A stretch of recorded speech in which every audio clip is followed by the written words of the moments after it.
তো আসসালামু আলাইকুম। প্রথমে এক এক মিনিটে একটা বলি। সেটা হলো, গত যে আমরা একটা রোড ম্যাপ তৈরি করেছি, আমি তোমাদের কাছে খুব বিনীতভাবে অনুরোধ করতে চাই। পৃথিবীর আহ, আর কোনো খোঁজ খবর তোমাদের নেওয়ার দরকার নেই। ঠিক একটা নির্দিষ্ট কাঠামোতে আমরা সেপ্টেম্বরের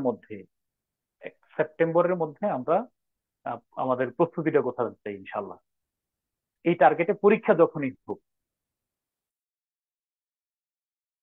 ঠিক করে বলতেছে, ওকে।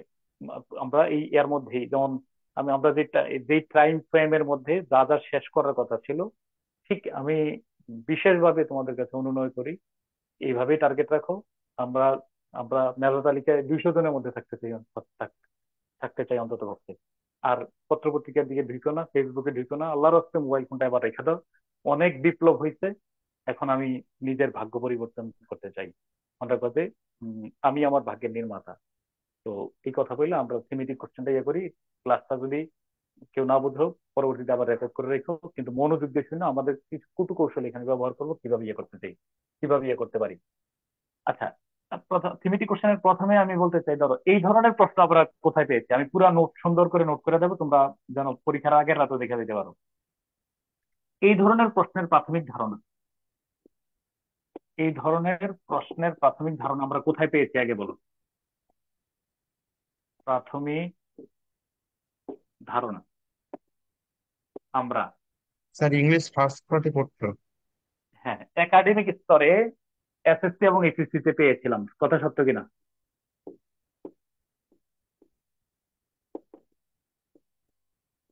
এসএসসি এইচএসসি তে পেয়েছিলাম,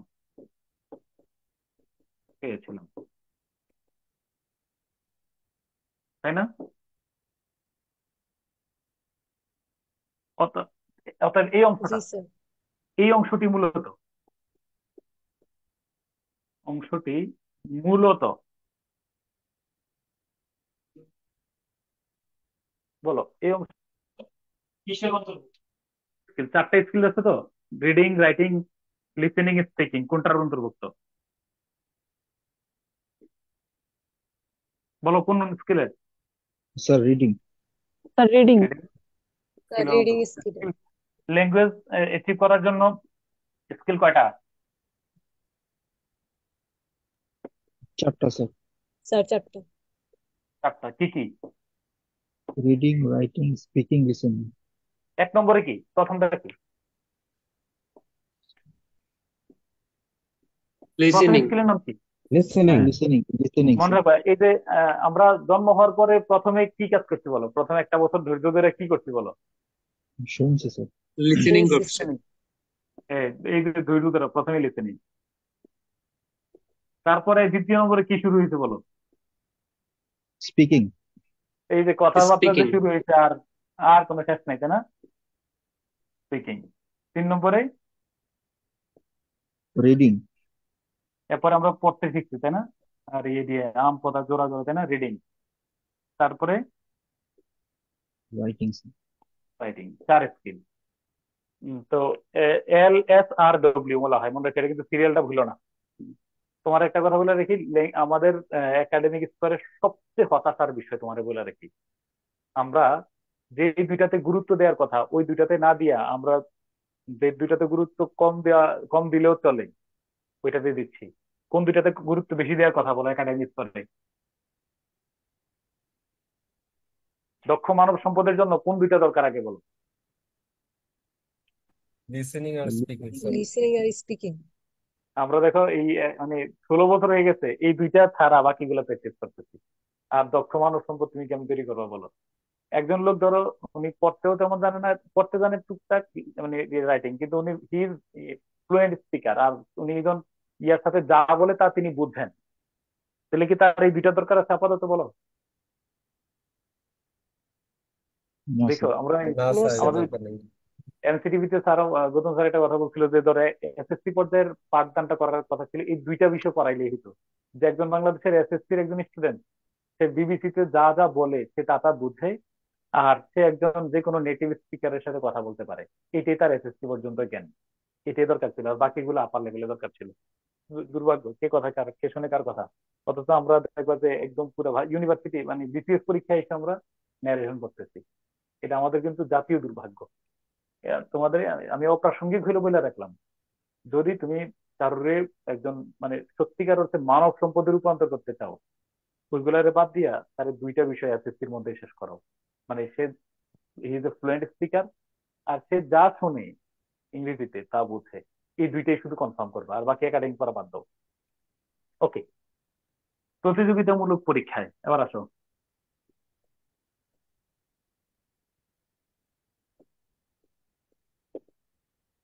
পরীক্ষায় কোথায় বলো, আমরা বিসিএস এ কত নম্বর, কোথায় কোথায় আছে বলো। বিসিএস এ কত নম্বর? 30 মার্ক। আর কোথায় আসে বলো একটু। ব্যাংক। বাংলাদেশ ব্যাংকে তার প্রায় এটা কমন একটা প্রশ্ন, তাই না? কত নম্বর থাকে সাধারণত? 15-20 নম্বর থাকে নাকি আমি বললাম? 20। এছাড়াও অন্যান্য গুরুত্বপূর্ণ ইউনিভার্সিটি এডমিশনে আছে কিনা বলো।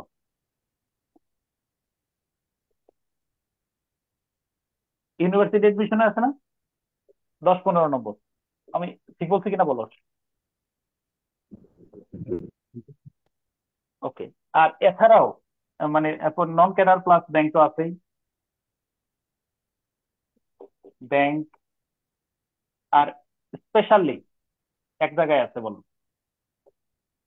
স্পেশালি একটা একটা বড় পরীক্ষায় সুফল পাইবা, এবার বলো এটা কোন জায়গায়? হ্যাঁ, ল্যাঙ্গুয়েজ টেস্টের মধ্যে। বলো একদম। আইটি।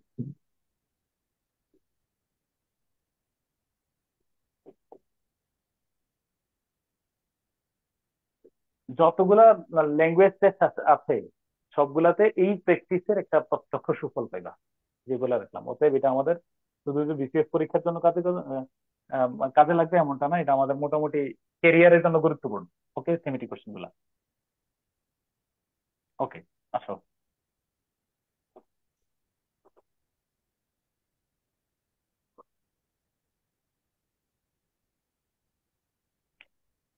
কত নম্বর?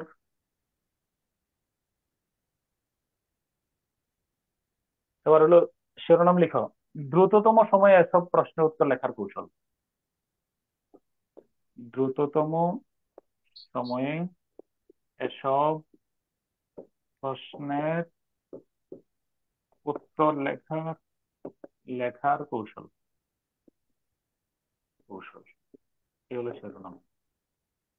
ওকে, সুন্দর করে করে কয়টা নোট লিখবা? 7-8টা নোট, 10টা নোট লিখবো। খুব হৃদয় দিয়ে হৃদয়ে ধারণ করো কথাগুলো। আমি কোনো বই থেকে পড়াচ্ছি না, বাস্তব ফিল্ড এক্সপিরিয়েন্স আর কি। নোট 1।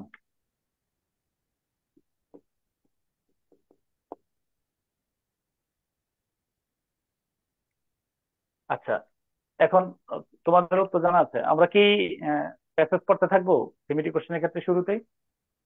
না স্যার। না এবার স্যার, স্পষ্ট না প্রতি স্যার, প্রশ্ন আগে আমরা পড়াবো। থিমেটিক কোশ্চেন করবো। ওকে, তার সুন্দর আগে করে লিখো লেটার টু নোট 1। এডিটরে চলে যাবো। আগে না, এটা তো আমরা আগে বলে আসছি। আচ্ছা, এই লেটার টু আমরা যে প্রক্রিয়াটা আগে বলাই আছে, কোনটা কোনটা করে আমরা এখন সিমিটি কোশ্চেন উত্তর করবো এই পর্যায়ে। এর আগে তো আমরা প্রশ্ন পাওয়ার পরে কি করবো এগুলো তো সব বলা আছে না আমাদের।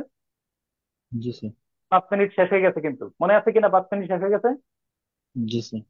জি স্যার। 5 মিনিট পরে মানে আহ, আহ, আমরা কিন্তু এখন মানে 10টা 5-এর কাজ করতেছি। আমার কথা কি ক্লিয়ার? জি স্যার। এসব ক্ষেত্রে সুন্দর করে লিখো, এসব ক্ষেত্রে প্রথমে প্যাসেজ না পড়েই এক্ষেত্রে, আচ্ছা এক্ষেত্রে দেখো, প্রথমে প্রথমে প্যাসেজ না পড়েই, PASSAG, প্যাসেজ না পড়ে, প্রথমে প্যাসেজ না পড়ে প্রদত্ত প্রশ্নগুলো, প্রদত্ত প্রশ্নগুলো খুব ভালোভাবে একবার পড়ে নেব। খুব ভালোভাবে ভালোভাবে একবার পড়ে ফেলবো, পড়ে নেব। এবং এবং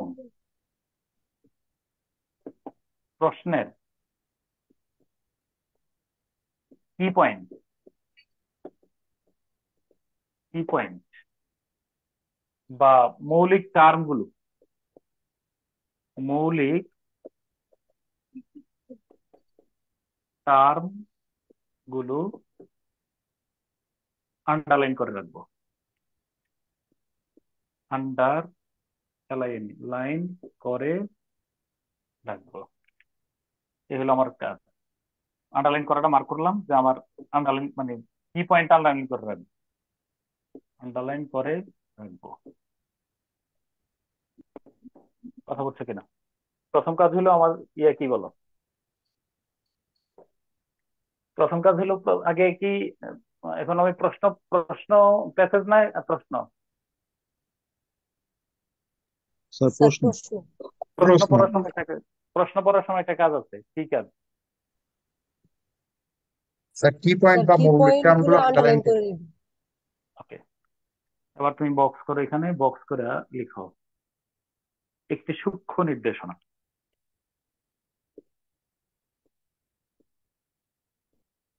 সূক্ষ্ম নির্দেশনা,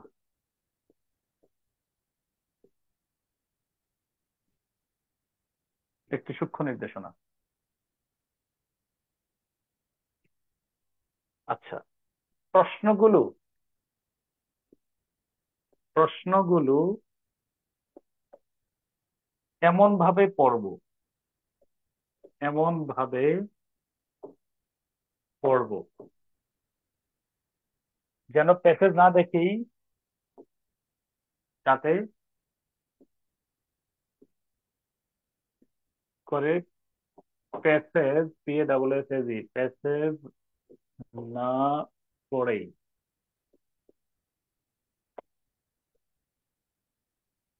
প্যাসেজ না দেখেই কিছু প্রশ্নের উত্তর লিখে ফেলতে পারি।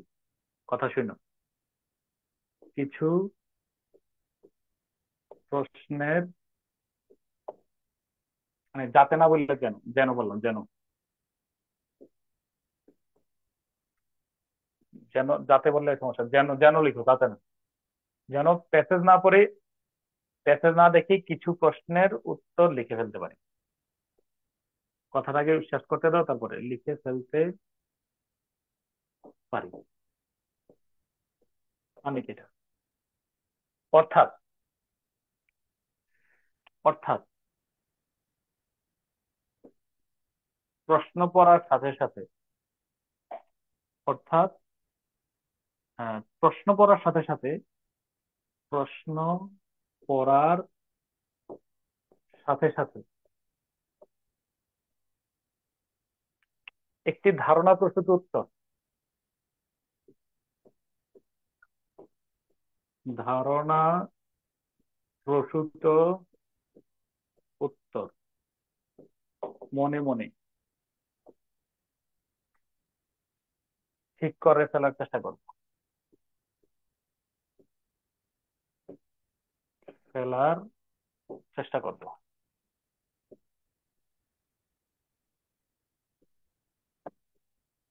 চেষ্টা করব। এবার বলবা যে কেন? কারণ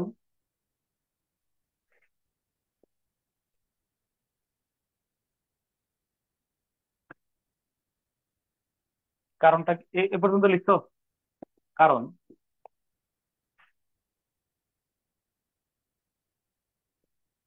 ব্যাংক সহ কিছু কিছু পরীক্ষায় পরীক্ষায় তোমার আহ, ব্যাংকে কত মিনিট এই এই এই প্রশ্নগুলো উত্তর করার জন্য, এই প্রশ্নগুলোর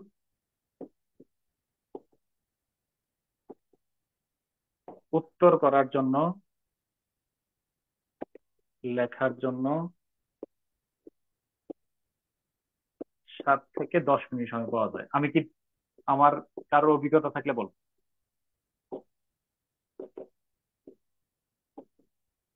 জি স্যার, বেশি সময় পাওয়া যায় না। পাওয়া যায়, এরকমই পাওয়া যায় 7 থেকে 10 মিনিট। কখনো কখনো প্যাসেজ থেকে উত্তর খোঁজারই সময় হয়ে ওঠে না।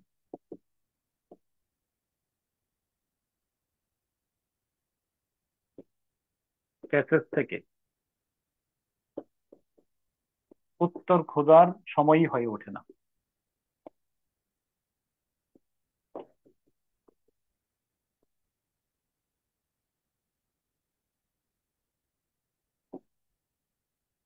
ওঠে না। আচ্ছা, এবার দেখো, যেমন যেমন আসো, যেমন লিখো, একজন যা লিখতে একজন করে শোনাও। এ পর্যন্ত একটু পর্যন্ত মানে নোট ওয়ানটা কি লিখছি এটা পড়া করে শোনাও, আমি উদাহরণ দিচ্ছি।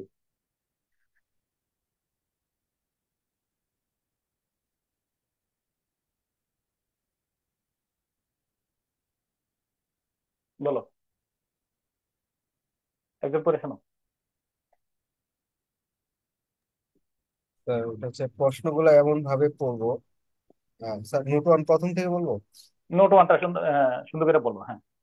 নোট ওয়ান, প্রথমে প্যাসেজ না পড়ে প্রদত্ত প্রশ্নগুলা খুব ভালোভাবে একবার পড়ে ফেলবো এবং প্রশ্নের কি পয়েন্ট বা মৌলিক টার্মগুলা আন্ডারলাইন করে রাখবো।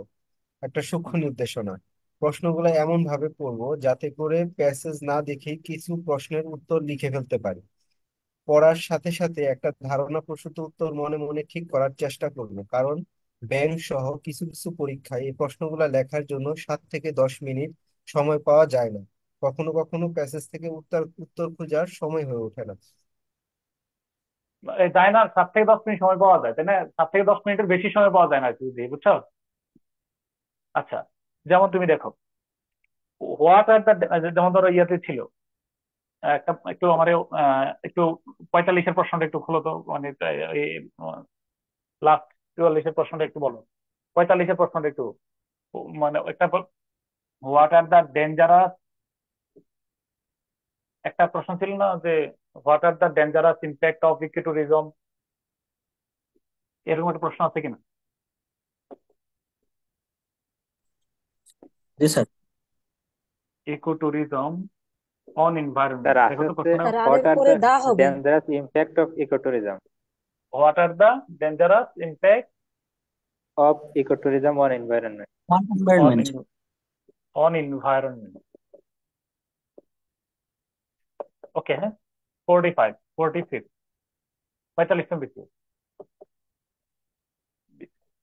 কথা বুঝছো তুমি আগে, আমার আমার আমার আমার ব্যাখ্যাটা শুনে তারপর তুমি বললো। 2 নম্বরে আমি আরেকটা বিসিএস কে দেই। ডব্লিউএইচও ওয়াই, ওই যে কোভিড-19 নিয়ে যেটা আসছিল 43 নম্বর বিসিএস, ধরো একটা 43-এর প্রশ্নটা দেখো তো, আমার কাছে why are not vaccine alone, এই প্রশ্নটা বলো, why are not, sir, V why A double, are not vaccine alone sufficient দাঁড়া টু একটু একটু পুট একটু একটু রাস্তা হলো, vaccine alone sufficient alone, sufficient অ্যাপিউড, double F I C I N T, sufficient to put an in to the কোভিড-19 to pandemic, put, দাঁড়াও, to put an in put an end an end, to COVID-19 pandemic. Into COVID-19 pandemic. কথা, প্রশ্নগুলো লিখো, আমি বলতেছি। 40তম BCS এর প্রশ্নটাতে যাও, 40তম BCS এর। হ্যাঁ, ওয়াই আর মেনি চিলড্রেন দিয়ে একটা প্রশ্ন আছে, দেখো, why are many children.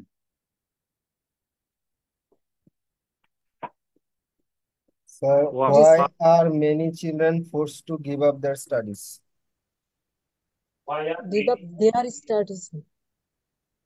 Y are many children, Forced to give up their studies.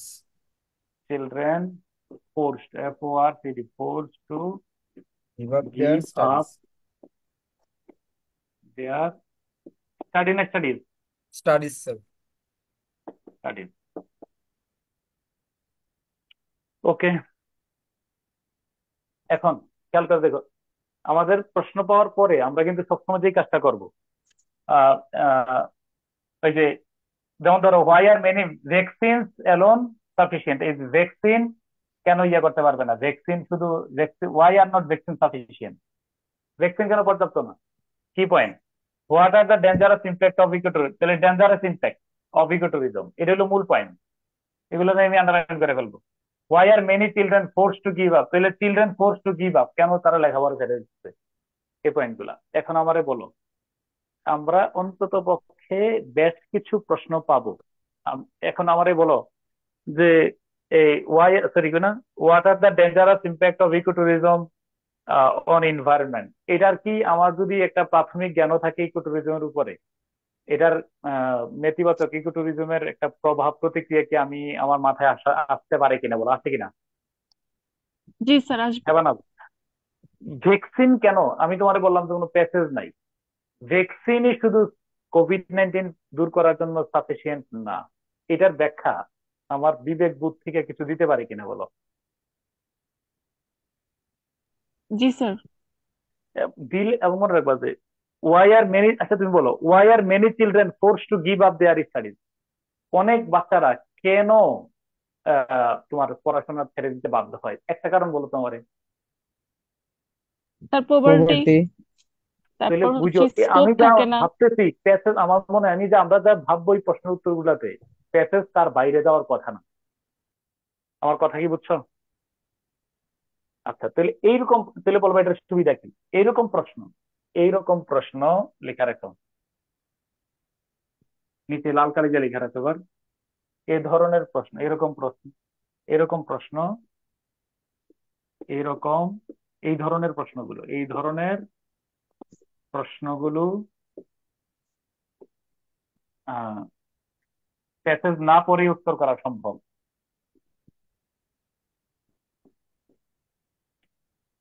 Passage না পড়েই উত্তর লেখা সম্ভব, এবং উত্তরটি সঙ্গতিপূর্ণ হতে হয়, উত্তরটি সঙ্গতিপূর্ণ হওয়ার সম্ভাবনা আছে, ঠিক আছে না? এবং উত্তরটি উম, প্রশ্নের সাথে সঙ্গতিপূর্ণ হয়ে যাবে, সাথে প্রশ্নের চাহিদার সাথে সাংঘর্ষিক হবে না।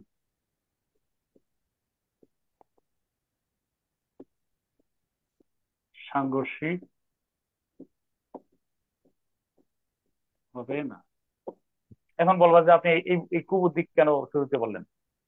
শোনো, এরকম যদি আমি বলে রাখি, এখন আমাদের ইয়েতে সিমিটি কোশ্চেনের টাইম কত মিনিট থাকে বলো? Sir 45 minute. কেউ পরীক্ষা দিচ্ছে এই পর্যন্ত এখানে এমন কেউ আছে কিনা যে পূর্ববর্তী পরীক্ষায় অংশগ্রহণ করছো? জি স্যার, আমি আছি স্যার। তুমি আছে আমার স্যার। স্বীকার করো 45 মিনিটে থিমেটিক কোশ্চেনের উত্তর গুলা, গত বছর তো 5টা ছিল, মানে টোটালি মানে 5টা তো পরে আবার ইয়ে ছিল, স্যার এক ঘন্টার বড় পরিসর অনেক সময় এক ঘন্টার বেশি লাগে স্যার, আমি তো সম্ভব না 3টা স্যার, রিটার্ন উত্তর দিচ্ছি। উত্তর করা যায় না স্যার। এবং প্রত্যেক যারা পরীক্ষার্থী তাদেরকে জিজ্ঞেস করে দেখে 1 ঘন্টা না, অনেকে 1.5 ঘন্টা পর্যন্ত কাজ করতে গিয়ে পরে থিমেটিক কোশ্চেনের কারণে পুরো ইংলিশ পরীক্ষা নষ্ট হয়েছে। এরকম এরকম অংশের পরিমাণ বেশি। আমি কি ভুল বলছি? যারা পরীক্ষা দিয়েছে তারা বলো। জি স্যার, প্রথমবার যখন দিছিলাম স্যার এই রিটার্ন, তখন এরকম পার্ট হয়েছিল স্যার। পার্ট এতে অনেক সময় চলে যায়, যে মনে হচ্ছে কিছু করতেছি না কিন্তু সময় চলে যাচ্ছে। একদম করে 30 নম্বরে তো না, এটা একটা বড় ফান। এই জন্য মনে রাখবো 45 50 মিনিট মনে রাখবো আমার রেড রেড, মানে রেড লাইন অতিক্রম করতেছো।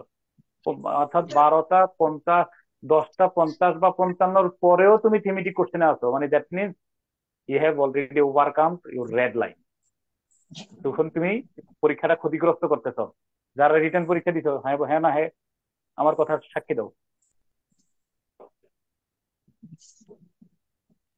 স্যার, আপনি যেটা বলতেছেন তার চেয়ে বেশি ভয়াবহ অবস্থার সম্মুখীন হয়েছে। রেড সেটা লাইন একটু অনেক বললাম আগেই তো পার। আমি। হ্যাঁ এই যে, এখন আমি বলে রাখি এরকম, এরকম, এটা বলে রাখতেছি, এরকম, এরকম 2-1টি প্রশ্নের ধারণা প্রস্তুত উত্তর, এটা বলে দিচ্ছি, 2-1টি প্রশ্নের ধারণা প্রস্তুত উত্তর, ধারণা প্রসূত উত্তর তোমার জানা, মানে ধারণা প্রসূত মানে অনুমিত উত্তর জানা থাকলে থাকলে নির্দিষ্ট সময়ে শেষ করতে বেগ পোহাতে হবে না, লিখে দিন। নির্দিষ্ট সময়ে অর্থাৎ নির্দিষ্ট সময় বলতে 45 মিনিট, তাই না? বিস্তারিত 45 মিনিট শেষ করতে বেগ পোহাতে হবে না।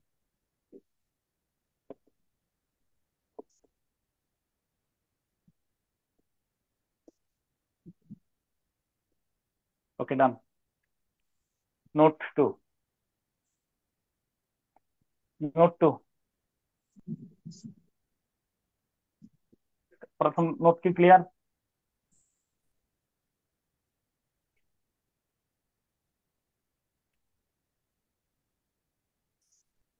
জি স্যার স্যার একটু ক্লিয়ার লাস্ট লাইনটা বলতেন স্যার। শেষ লাইনটা একজন বলো।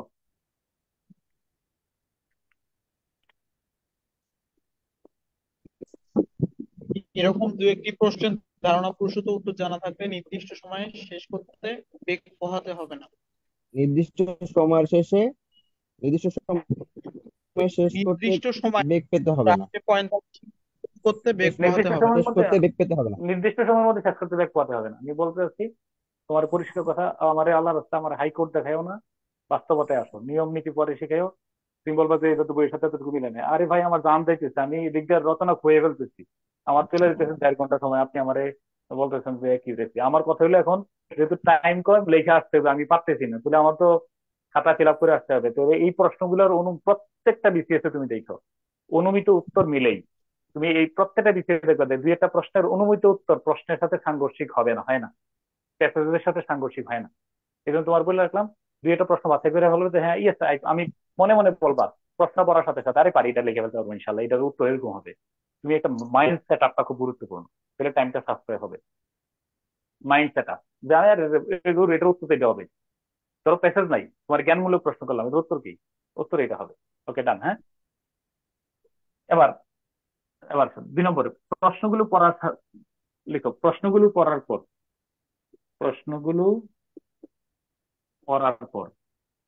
পড়ার পর ওকে, এবার প্যাসেজ পড়া শুরু করব। এবার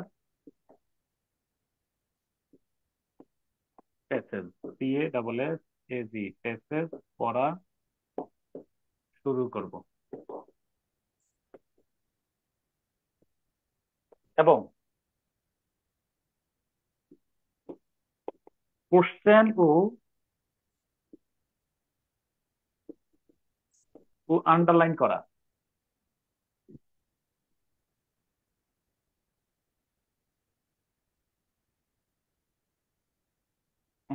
আন্ডারলাইন করা অংশটুকু তথা কিওয়ার্ড গুলোর সাথে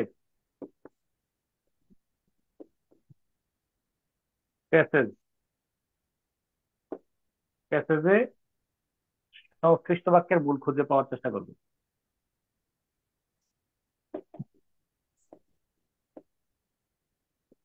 বাক্যের মিল খুঁজে পাওয়ার চেষ্টা করব। মিল খুঁজে পাওয়ার চেষ্টা করব।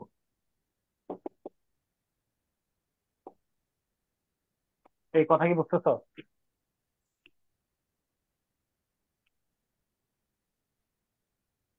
মানে প্যাসেজ পড়তে এখন ওই যে আন্ডারলাইন করা, নেগেটিভ ইম্প্যাক্ট অফ ইকোটুরিজম, তারপরে ভ্যাকসিন আর নট, ভ্যাকসিন কেন ইয়া না, ওই ভ্যাকসিন নট এনাফ সাফিসিয়েন্ট, তারপরে ফোর্স টু গিভ আপ, কেন ফোর্স গিভ আপ, এই ধরনের শব্দগুলো আমি খুঁজে বের করবো। ওকে, আচ্ছা। এক্ষেত্রে একটা কথা বলে দেখি, এক্ষেত্রে প্যাসেজ এবং কোশ্চেনের শব্দচয়ন অবিকল নাও থাকতে পারে, এটা বলে রাখলাম, যদিও এরকম বিসিএস ঘটে না, ব্যাংকে হয়। প্যাসেজ এবং কিনা এই কোশ্চেনের, ইউএসটিএন কোশ্চেন এর শব্দচয়ন অবিকল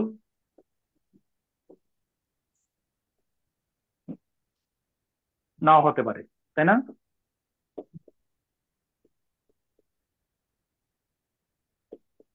বিশেষত কিছু বলতো, বিশেষত আইএলটিএস,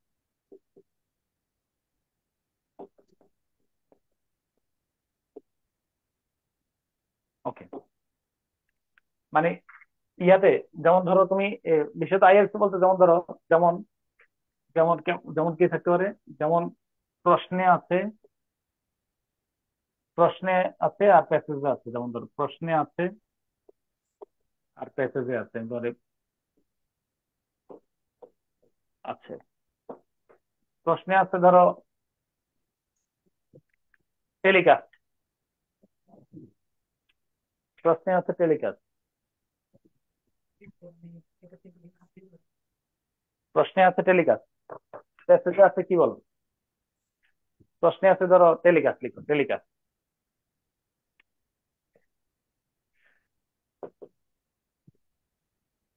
প্যাসেজে আছে এয়ার। কথা কি বুঝতে পারতেছি আমি? প্রশ্নে আছে ধরো ক্যাপিটাল সিটি, সিটি। প্যাসেজে আছে ঢাকা। তাহলে কি অবিকল থাকা দরকার আছে? ধরো দেয়া আছে ডেথ সেন্টেন্স, এখানে দেয়া আছে কি বলো? Capital punishment.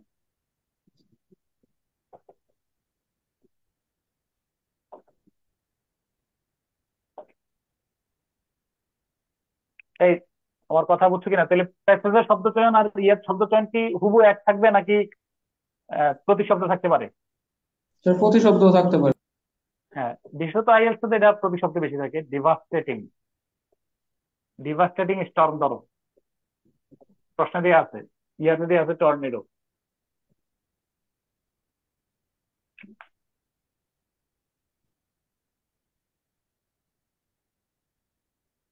ওকে, একটা কথা উল্লেখ্য দিয়ে লেখা রেখো, উল্লেখ্য। মনে রাখবে যে একটা বিষয়, একটা খুব গুরুত্বপূর্ণ বিষয়, আইএলটিএস এর ক্ষেত্রে খুব ভালো কাজে লাগবে। উল্লেখ্য,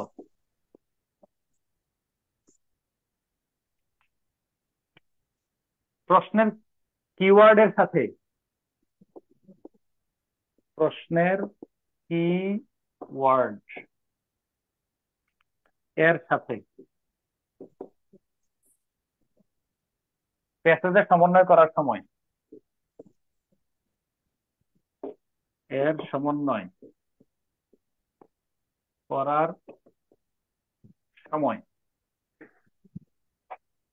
যে অংশের সাথে, কেউ মিউট আনমিউট করা থাকলে ইয়ে করে বল, যে অংশের সাথে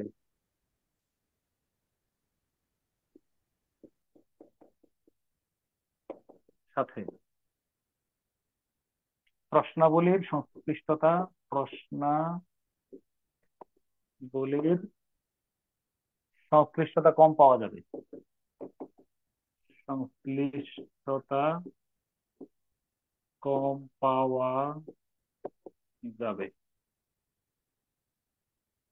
সে অংশটুকু কি করবা বলো?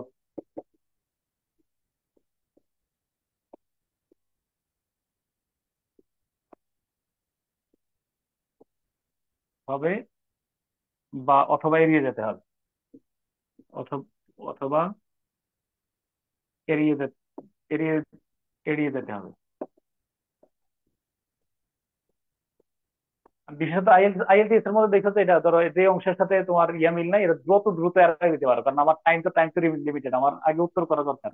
আগে একটা কথা বলে রেখো, একটা কথা আমারে বলো, এখানে কি আমি প্যাসেজে পণ্ডিত হওয়া জরুরি নাকি উত্তরগুলো দ্রুত লেখা জরুরি? একটা হ্যাঁ বা না উত্তর। প্যাসেজে পাণ্ডিত্য অর্জন করা জরুরি না উত্তর? উত্তরগুলো দ্রুত উত্তর। লেখা জরুরি। Time is very short, time is very short, তুলে উঠতে পারবে না।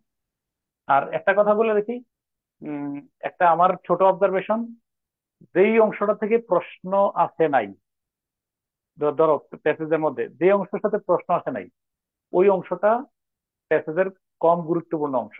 আমার কথাটা রিপিট করে একজন। স্যার প্যাসেজের যে অংশ থেকে প্রশ্ন কোনো আসে নাই, প্যাসেজের সেই অংশটা খুবই কম গুরুত্বপূর্ণ। কম গুরুত্বপূর্ণ, অতএব এটা সামারিতেও কাজে লাগবে না, ইয়াতেও কাজে লাগবে না, এগুলো হলো অতিরিক্ত ঐচ্ছিক কথা। অর্থাৎ মানে থিমেটিক কোশ্চেন আমার ছোট অবজারভেশনে আমি যতটুকু দেখছি, এই প্রশ্নগুলোর যেখান থেকে করা হয়েছে এগুলা কি পয়েন্ট, কি পয়েন্টে ধরে একদম মূল ভাবটা থেকেই প্রশ্ন, যেগুলো একদম অপরিহার্য পয়েন্ট, ওইগুলা থেকেই থিমেটিক কোশ্চেন গুলা তৈরি করা হয়েছে। ওকে, আচ্ছা, নোট 3, লাল কলম দিয়ে আমার আমার এগুলা মাথায় রাখো। নোট 3 অবশ্যই মাথায় রাখবো, অবশ্যই মাথায় রাখবো। কি মাথায় রাখবা? কারণটা লিখো। অবশ্যই মাথায় রাখবো। থিমেটিক কোশ্চেন গুলো পড়ার সাথে সাথে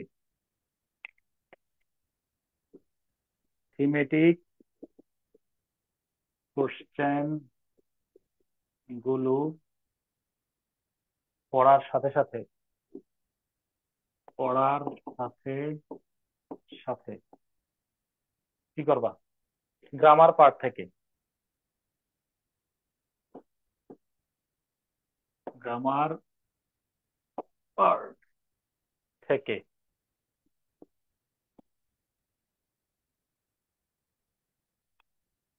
শোনো, গ্রামার পার্ট থেকে কি কি বলতেছি? সিনোনিম, অ্যান্টোনিম, অ্যান্টোনিম,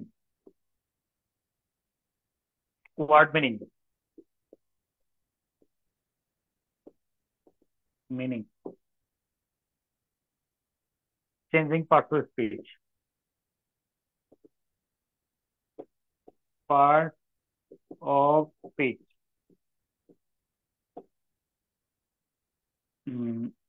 এবং এবং আরেকটা হলো সেন্টেন্স মেকিং এর জন্য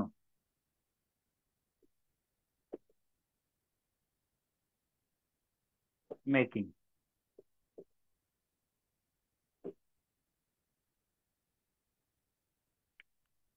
এর জন্য যে সকল, বুঝছো কিনা? এর জন্য যে মানে যে শব্দগুলো প্রদত্ত হয়েছে, যে শব্দগুলো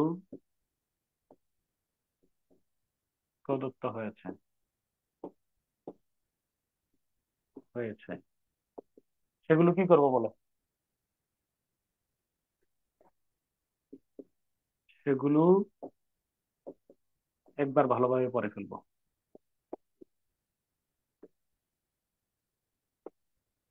পড়ে ফেলবো, কথাটা মনে দিছে না? তাহলে আমরা এই একটা সিদ্ধান্তে আসছি যে আমরা থিমেটিক কোশ্চেনের প্রশ্ন পড়বো, প্রশ্নগুলো আন্ডারলাইন করব, পরেই কি আমরা থিমেটিক কোশ্চেনে চলে যাবো, হ্যাঁ বা না বলো?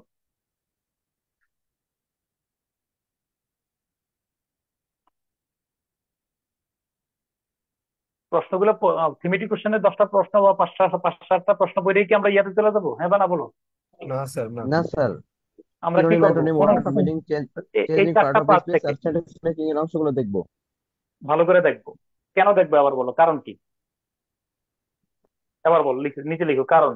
শোনো, প্যাসেজ পড়ার সময় যে ওয়ার্ড গুলো পাবো যাতে প্যাসেজের মধ্যে বুঝতে পারি যে এই হ্যাঁ ওয়ার্ড গুলো লেখা কোনটার রাখো মধ্যে আছে। কারণ। কারণ শূন্য, কারণ আমার আরো ব্যক্তিগত অনেক অভিমত আছে। কারণ 1 নম্বরে প্যাসেজে উক্ত, 1 নম্বর হলো প্যাসেজে উক্ত শব্দটি খুঁজে পাওয়া গেলে, যে উক্ত শব্দটি শব্দটি খুঁজে পাওয়া গেলে, খুঁজে পাওয়া গেলে উত্তর তৈরি করতে বেশ সুবিধা হবে। কোনো সন্দেহ আছে এই ব্যাপারে?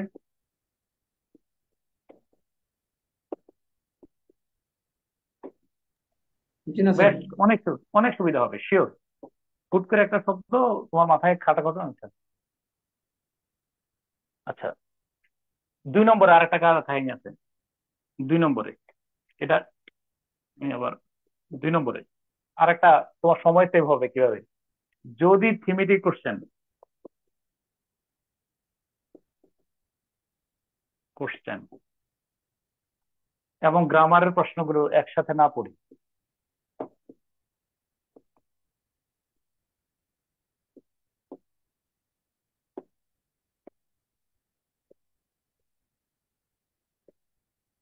একসাথে না পড়ি,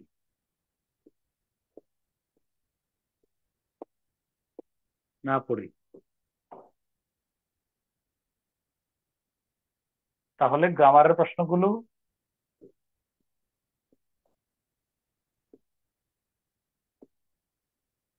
গ্রামারের প্রশ্নগুলো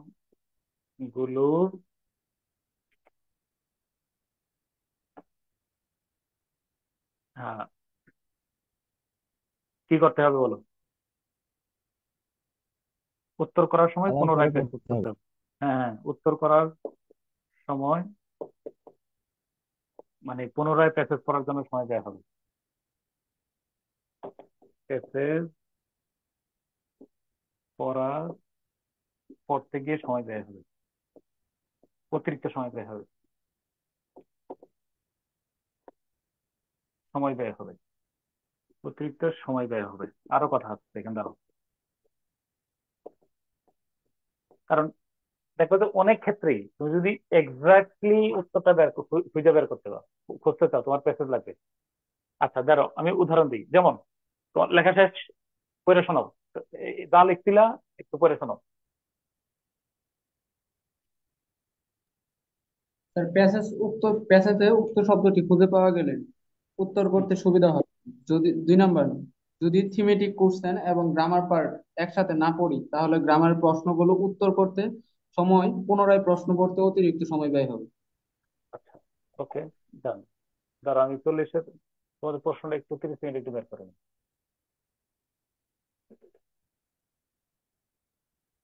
আচ্ছা, ধরো 30 সেকেন্ড।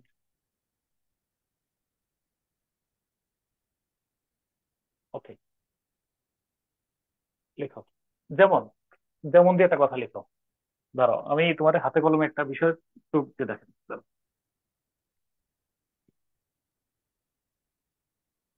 যেমন যেমন ধরা যাক, ধরা যাক, ওকে, গ্রামার অংশে, GRAMMAR, গ্রামার অংশে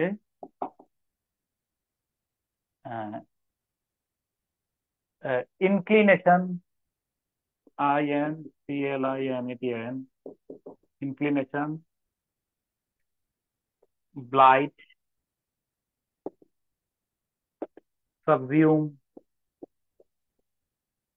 সাবজিউম, এই তিনটা এগুলো 40তম বিসিএস এর জন্য, 40তম বিসিএস দ্রষ্টব্য।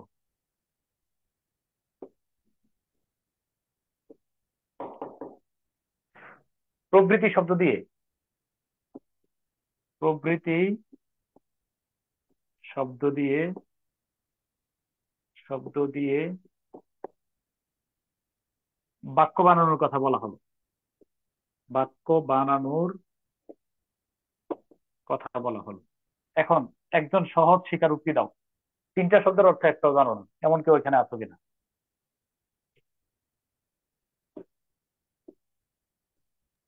জি স্যার। আছো? সত্যি করে সত্যি বলতেছো, জানো না? জি স্যার আছে। তাহলে একটাও জানি না স্যার। একটাও জানে না, কিন্তু এই শব্দগুলোর অর্থ আমার জানা নেই। কিন্তু তাহলে আমরা হলাম যারা জানি না। এই শব্দগুলোর অর্থ আমার জানা নেই, আমার জানা নেই। তাহলে কি করবা বলো?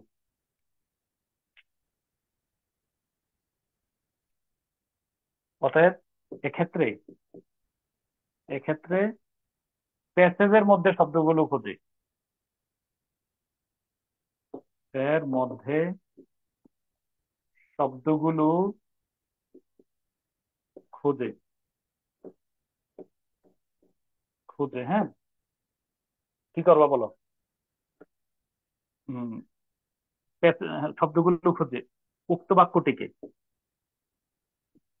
সেই বাক্যটিকেই, সেই বাক্যটিকেই কি করবো বলো? কি করে?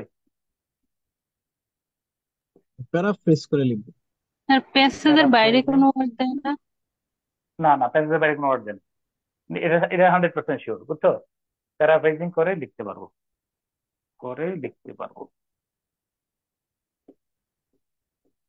পারবো। অনেক সময় সৌভাগ্য, ভাগ্য ভালো থাকলে অনেক সময় প্যাসেজের মধ্যে আন্ডারলাইন করে দেয় তারা, প্রশ্নটার মধ্যে। প্যারাফ্রেজিং কি মনে আছে? প্যারাফ্রেজিং কি? না স্যার, একটু বলে দেন এটা। জি স্যার মনে আছে। কেন, এর আগের ক্লাসে তো বলছি, প্যারাফ্রেজিং এর বৈশিষ্ট্য হলো অর্থের ভুলে গেছি পরিবর্তন স্যার। হয় না, অর্থের পরিবর্তন হয় না, পরিবর্তন হয় না। আর এখানে হইলেও কোনো সমস্যা নেই, আমি চেঞ্জ করতে পারবো, ওই বাক্যটা ইয়ে করে বলবো। সিনোনিম অ্যান্টোনিম ব্যবহার করা হয়, সিনোনিম অ্যান্টোনিম ব্যবহার করা হয়।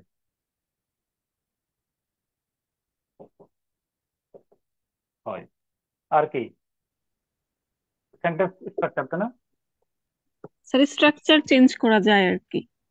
স্ট্রাকচার, STRUCTURE চেঞ্জ করা হয়, পরিবর্তন করা হয়। হ্যাঁ,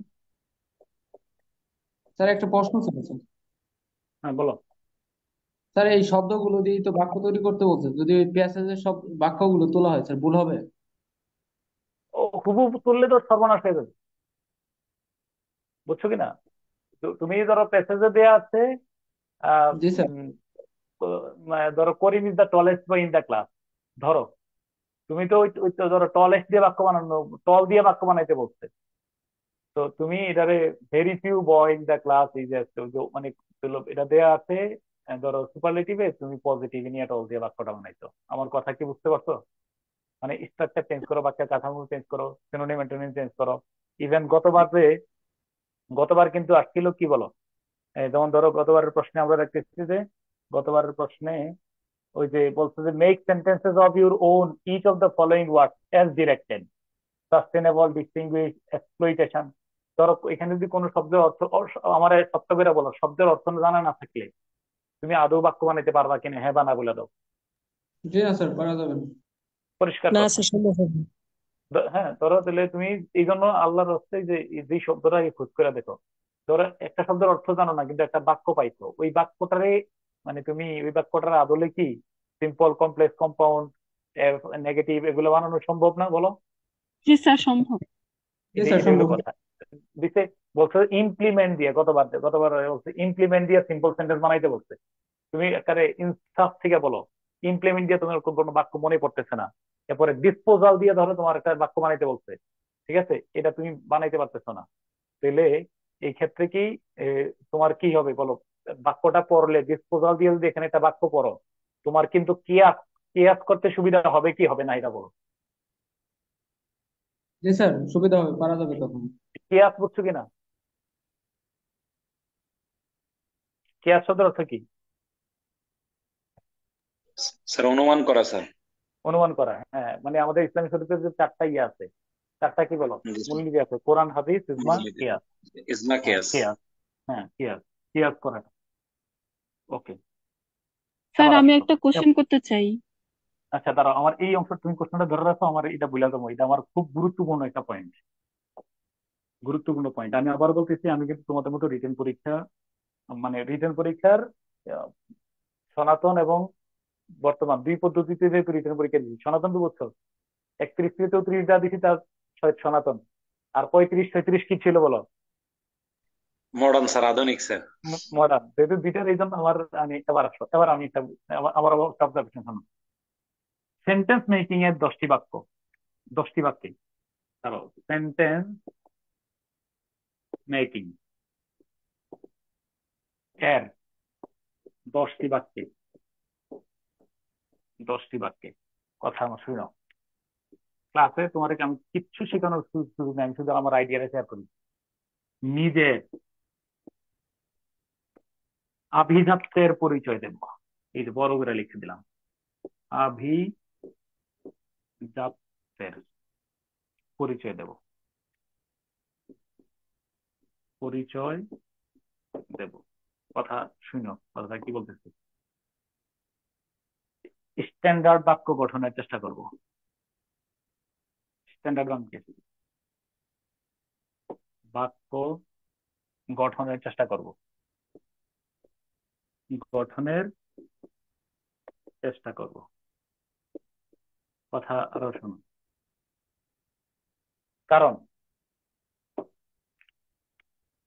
কারণ এই 10টি বাক্য, 10টি বাক্য পরীক্ষক, এটা কি পরীক্ষক বলে যিনি খাতা দেখেন তারা কি কয়? স্যার পরীক্ষা কি তো বলে। পরীক্ষক নিশ্চিতভাবে পরেই নাম্বার দিবেন। নিশ্চিতভাবে পড়বেন, নিশ্চিতভাবে পড়েই নাম্বার দিবেন। বলো এইটা কি না দেখা, লাইনটা না পড়া নাম্বার দিবেন? তুমি কি, আচ্ছা আমার একটা সহজ প্রশ্ন দাও, নাম্বার দিয়ে থাকেন, বলো তুমি যে রচনাটা লিখছো এই রচনাটা কি স্যার পুরাটা লাইন বাই লাইন পড়বেন, হ্যাঁ বা না বলো?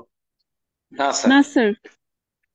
সেন্টেন্স মেকিং এ বাক্য কয়টা? 10টা। 10টাতে যদি 10 নম্বর দিতে হয় স্যারকে কি প্রমাণ করতে হবে যে এটা কি স্যার নিশ্চিত হইতে হবে কিনা যে 10টা বাক্য সে সঠিক লিখছে?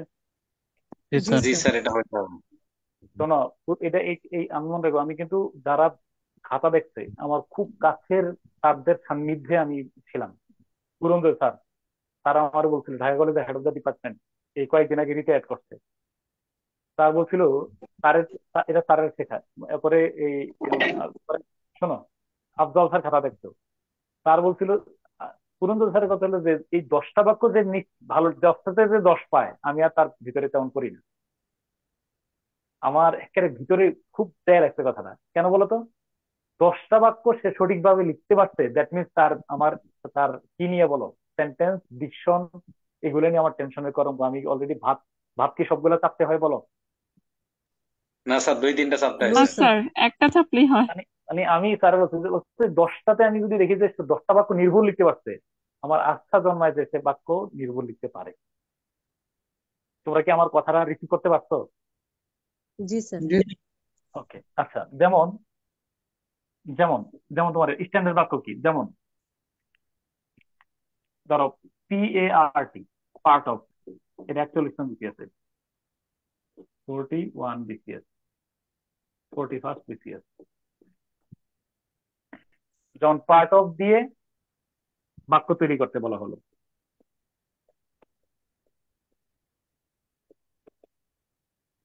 লিখতে বলা হলো, বলা হলো, উত্তরে আমি কি লিখতেছি দেখো, উত্তর, উত্তর শোনো, উত্তরে আবার দেখো, উত্তরে তুমি আবার দেখো উত্তরটা। 1 নম্বরে উত্তর, আমি আমার 3টে উত্তর দেখো। 1 নম্বরে বইয়ের ওরা কোনো একটা গাইড বই দেখবা যে এই বাক্যটা লেখা আছে, আমি বাংলাদেশ থেকে দেখছি, Rahela is a part of my life. কোন একটা গাইড বই খুঁজে দেখো এই বাক্যটা আছে, 41 উত্তরটা সলভ করতে গেলে। 1 নম্বর। 2 নম্বরে আমি লিখলাম, 2 নম্বরে যদি কেউ লিখতাম আহ ক্রিমিয়া, CREMIA না, ক্রিমিয়া বানাটা এরকম তো নাকি? Was once upon a time a part of, কি বলো, এ পার্ট অফ কিসের ছিল ক্রিমিয়া? স্যার ইউক্রেনের ছিল। ধরো an important an important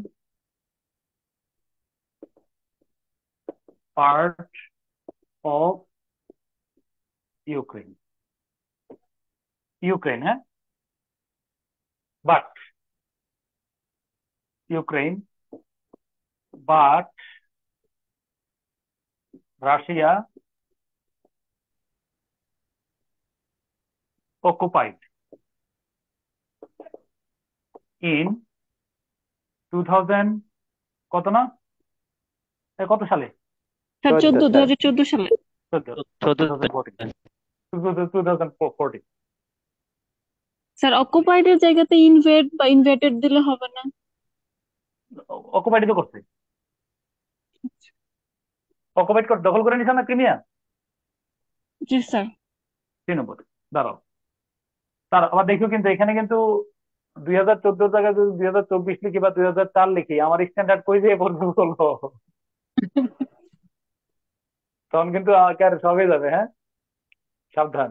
আবার ধরো কি লিখলাম আমি, ধরো 30 second,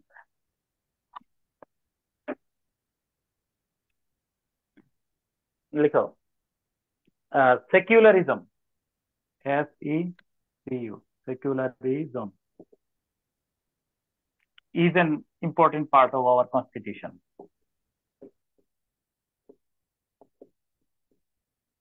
and part of our constitution which was formulated in 1972.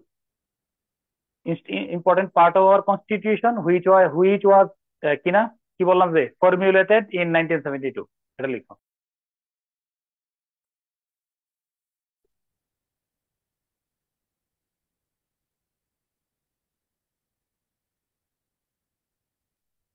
Sir sentence গুলি তো যে কোনো টেন্সে লেখা যাবে নাকি?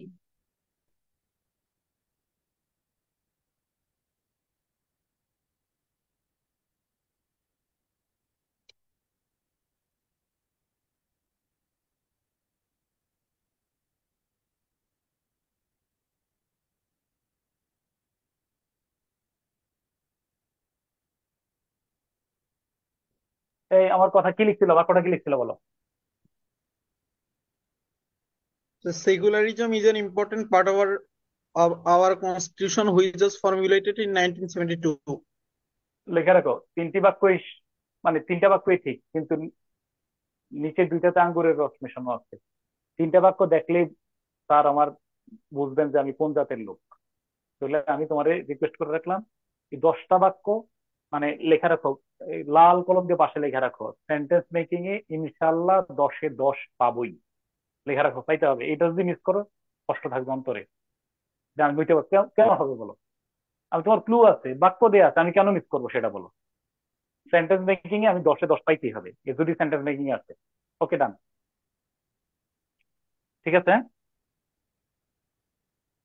ওকে, এখানে একটা কথা লেখা রেখো, ওই এইখানে যে কাজটা অবশ্যই আমরা মিস করি, পার্ট অফ, পার্ট অফ, তাই না?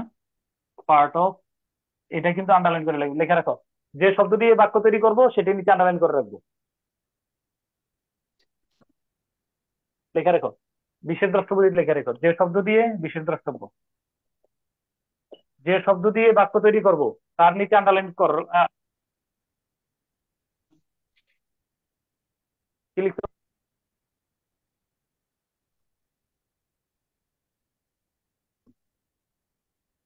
যে স্যার শব্দ দিয়ে শেষের বাক্য লাইনটা তৈরি বুঝতে করবো পারিনি তার স্যার, নিচে আন্ডারলাইন একটু কি আরেকবার যে বলা শব্দ, যাবে?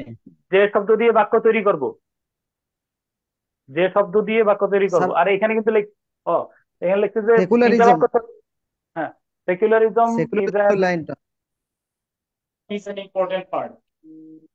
Secularism is an important part of our constitution, which was formulated in 1972.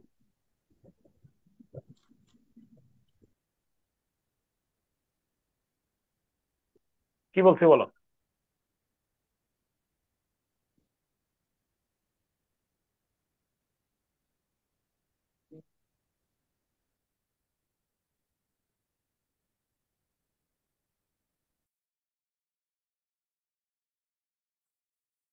Sir sound চলে গেছে।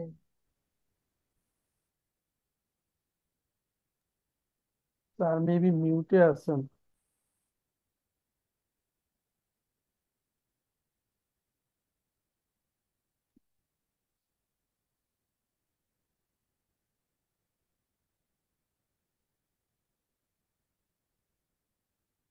ও কি বলতেছিলাম বলো একটু। যে শব্দ দিয়ে বাক্য তৈরি করব তার নিচে আন্ডারলাইন করব। তাও একটা লিখে রেখো, জয়েনিং সেন্টেন্সের কনজাংশন গুলো নিচে আন্ডারলাইন করে রাখবো। এটা কিন্তু আন্ডারলাইন না করলে জয়েনিং সেন্টেন্সের কনজাংশন গুলো নিচে আন্ডারলাইন করে রাখবো, লেখা রাখো। আনলে খুব ডিসগাস্টিং, মানে মেজাজ গরম হয়ে যায় তোমার। জয়েনিং সেন্টেন্সের কনজাংশন গুলো নিচে আন্ডারলাইন করে রাখবো। কি লিখছো বলো।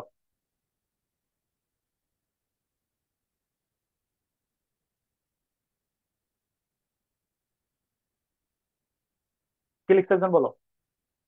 জয়েনিং সেন্টেন্সের কনজাংশন গুলোর নিচে আন্ডারলাইন করে রাখবো। ওকে, একটা কথা লিখে রাখো, সেলফ সাজেশন একটা, এখানে একটু এই পয়েন্ট, সেলফ সাজেশন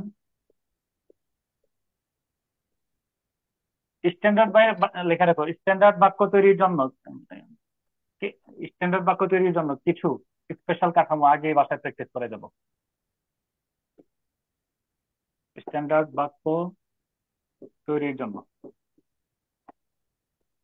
জন্য আগেই কিছু special special SPECIAL special sentence structure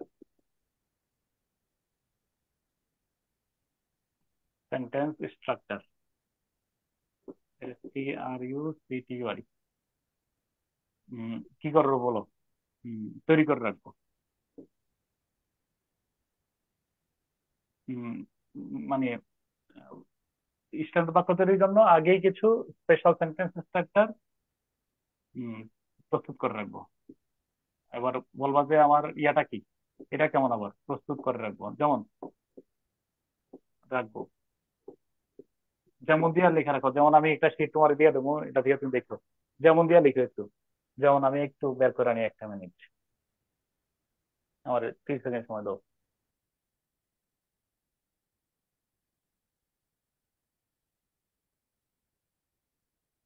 share করতেছি।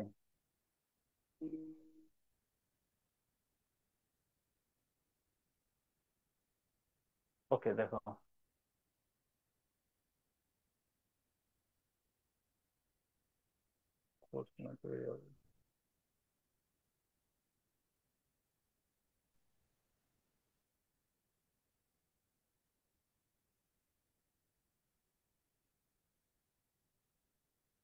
দেখো দাঁড়াও, এটা হলো শেয়ার করি।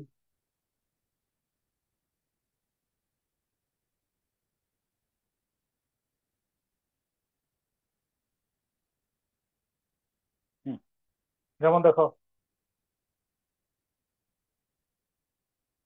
দেখা যাচ্ছে জি স্যার। কি well form sentence using different special structure. Okay, যেমন ধরো আমি একটা বাক্য তৈরি করতে পারি ইনভার্সন ব্যবহার করে। ইনভার্সন মানে বুঝছো কিনা? তার নেগেটিভের মতো থাকে, এই হ্যাঁ ওই যে, ইন্টারোগেটিভের মতো হ্যাঁ থাকে।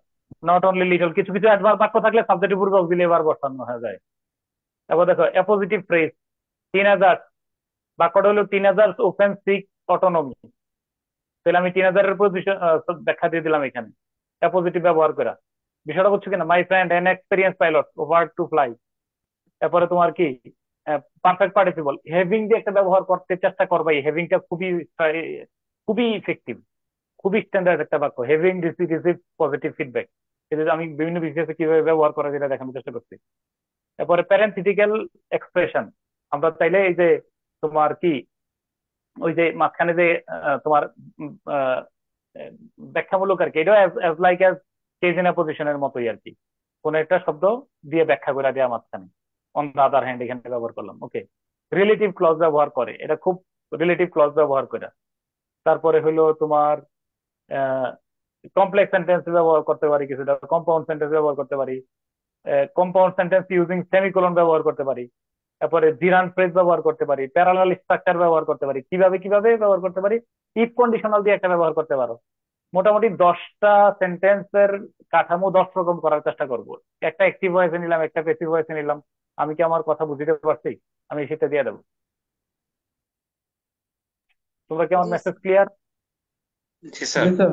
জি স্যার, বুঝছি। ওকে, মানে মুদ্রা কথা হলো আমি এখানে সেন্টেন্স মেকিং আসুক, আমি অবশ্যই এটাতে এই ইয়ে তৈরি করবো। ওকে, ডান ডান। হ্যাঁ, রেডি? তোমার কি আমার কথা ঠিক আছে তো? জি স্যার। নোট কত হবে? 4। নোট 4। স্যার সেলফ সাজেশনটা একটু লিখেন। সেলফ সাজেশনটা হলো কি, একদম বলো সেলফ সাজেশনটা কি বলছি? স্ট্যান্ডার্ড বাক্য তৈরির জন্য আগেই কিছু স্পেশাল সেন্টেন্স স্ট্রাকচার তৈরি করে রাখতে হবে। হ্যাঁ, আম, এবং ওই যেমন যেমন কিছু হেভিং প্লাস হেভিং দিয়ে করবো, প্যারা করবো, কি মানে কেজিনা পজিশন ব্যবহার করবো, বুঝছো না? ওকে, নোট 4। নোট 4, উত্তর লেখার সময়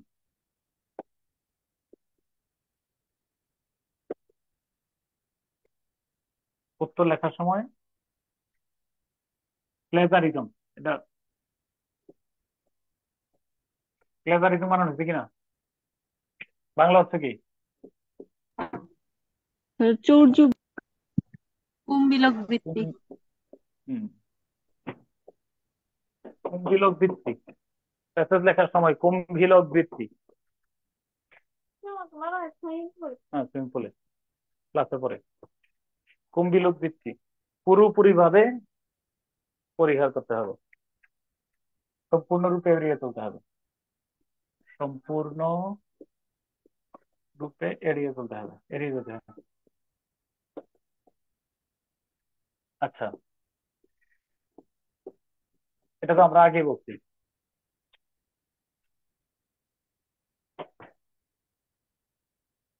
অর্থাৎ এটা মনে রাখবে, ভেরি সেন্সিটিভ, অর্থাৎ কোনো অবস্থাতেই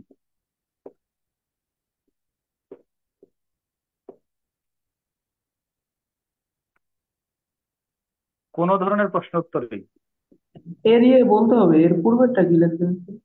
সম্পূর্ণরূপে আর কি, কোনো প্রশ্ন, কোনো ধরনের প্রশ্নের উত্তরেই প্যাসেজ থেকে হুবহু কোনো লাইন কপি করা যাবে না।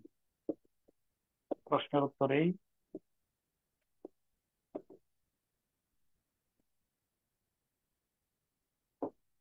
থেকে হুবহু কোনো লাইন কপি করা যাবে না।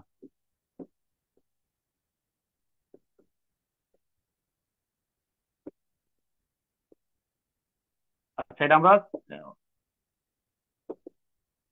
যাবে না, বলো মানে আমরা সাধারণত, আমি আগে সামারির ক্লাসে বলছি কোন কোন জায়গার মধ্যে আমরা ইয়ে করি, ইয়ে করি মানে তোমার 4 জায়গায় সাধারণত প্যারাফ্রেজিং এর, সরি, ইয়ার সুযোগ আছে।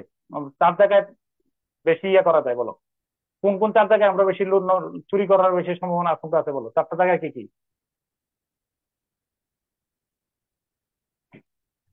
4 জায়গায় আমরা মানে কপি করার আশঙ্কা থাকে, কোন 4 জায়গায় বলো? সামারি। দাঁড়াও, এইটা বলো কোন ধরনের প্রশ্ন উত্তরে এটা হলো তথা, এটা হলো কি থিমেটিক কোশ্চেনে চুরি করার আশঙ্কা থাকে, থিমেটিক কোশ্চেন। তারপরে আর কোনটা? সামারি। আর কোথায় বলো তো? Letter to letter. এডিটর, আর একটা কিনা সেন্টেন্স মেকিং।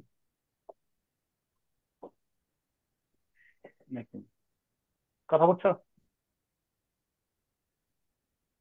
আচ্ছা, এবার আসো, এবার একটু আসো। আহ প্রথম প্রশ্নটা যদি এরকম থাকে যে what is the passage about, এই প্রশ্ন যদি থাকে, নোট 5, নোট 5 না, নোট 5 জি স্যার। লেখো বিসিএস পরীক্ষায়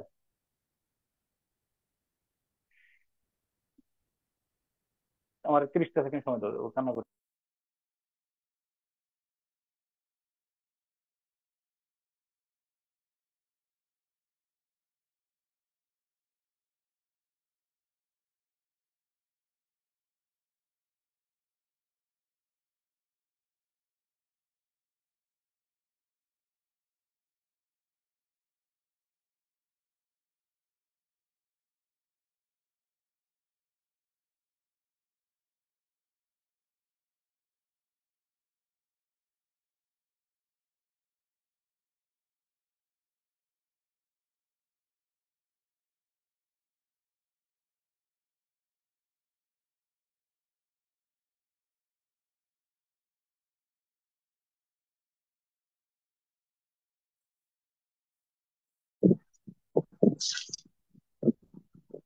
sir, thematic question, summary, letter to editor, আর একটা টপিকের কথা বলছিলেন।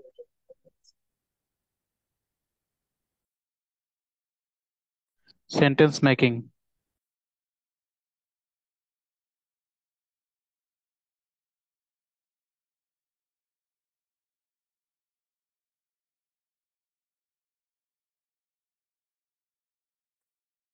স্যার আপনি মিউট আছেন। সরি, বিসিএস পরীক্ষার থিমেটিক কোশ্চেনের প্রথম প্রশ্নটি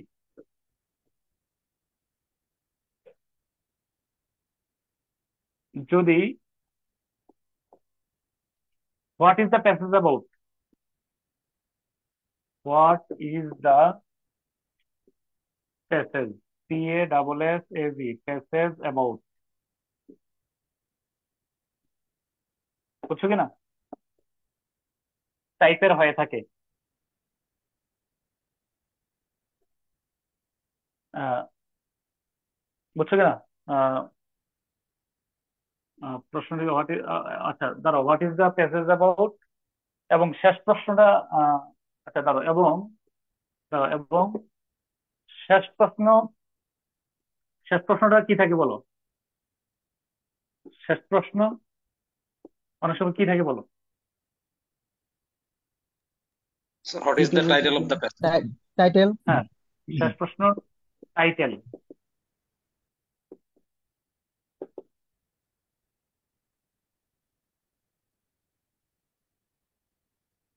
আচ্ছা, টাইটেল জানতে চাও? হ্যাঁ, প্রশ্নটি সম্পর্কে হয়ে থাকে, হ্যাঁ সম্পর্কে হয়ে থাকে, কথা শুনি, সম্পর্কে হয়ে থাকে, হয়ে থাকে থাকে। তাহলে কোথা থেকে আমরা ইয়াটা করবো বলো, আইডিয়াটা কোথা থেকে নেবো বলো? তাহলে কোথা থেকে ধারণা পেতে পারো? What is the main idea my mind? Letter to editorial. তাহলে তাহলে সে সম্পর্কে লেটার টু এডিটরের ধারণা পেয়ে যেতে পারে, তাই না? সে সম্পর্কে, দাঁড়াও, এখানে জরুরি কথা আছে, সে সম্পর্কে লেটার টু এডিটর প্রশ্নে, এডিটর প্রশ্নে ধারণা পাওয়া যেতে পারে, পাওয়া যেতে পারে। খুব সাবধানে এখানে একটা কথা, যেতে পারে। তাহলে এটা কি হুবহু অবিকল ইয়া লিখবা? আহ, হুবহু কি লিখে ফেলবা? তবে কোনো অবস্থাতেই হুবহু বা অবিকল শব্দ চয়নে লিখবো না, কোনো অবস্থাতেই হুবহু বা অবিকল শব্দ চয়নে লিখবো না,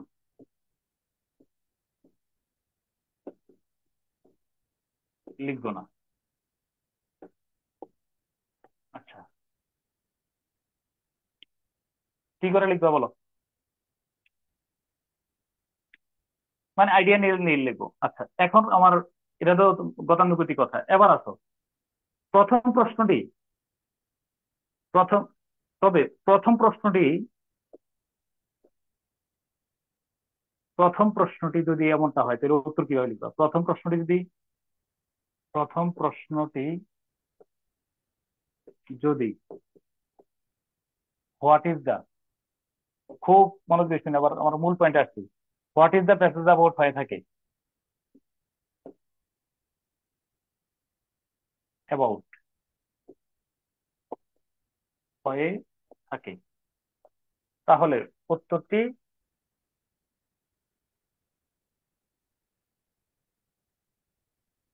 হম, তাহলে, তাহলে উত্তরটি নিম্নরূপ হবে। তাহলে উত্তরটা কেমন হবে আমি একটু বলতেছি। ধরো what is the passage about, এটা তোমরা বলো আগে তোমাদের আইডিয়া নিয়ে, what is the passage about হলে তুমি কিভাবে উত্তর লিখতে চাও, এখন আমার বলো। স্যার আগে নিজে পড়ে, পড়ার পরে হুম, ওইটা মানে বুঝার পরে হচ্ছে একটা নিজের মতো করে লিখে দেওয়া আর কি, 2-3 লাইন দুইটা এরকম আশঙ্কা। কিছু বা আচ্ছা কয়েক লাইন এবার, যেটা। হ্যাঁ এটা নিয়ে কিন্তু দেখো যে আমি একটা ইউনিক আইডিয়া দিতেছি। আচ্ছা, তার হোয়াট ইজ দ্য, ওইটা বাদে পরবর্তী এটা পরে বলতেছি, দাঁড়াও, ওইটা বাদ দিয়ে পরে ইয়ে করবো, উত্তরটাকে কিভাবে সাজাবো দেখতেছি।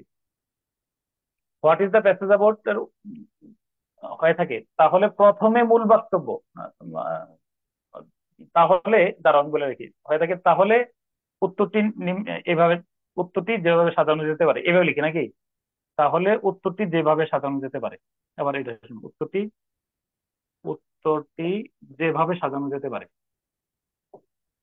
লেখা যেতে পারে, শোনো, যেতে পারে।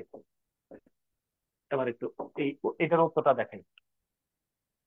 আচ্ছা, আনসার লিখো।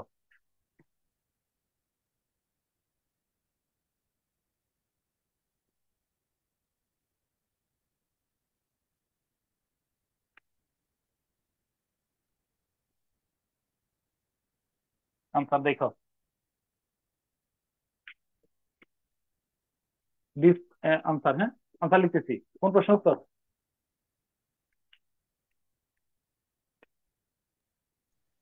What is the passage of প্রথম প্রশ্নের উত্তর।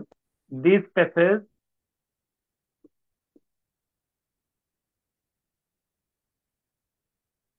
basically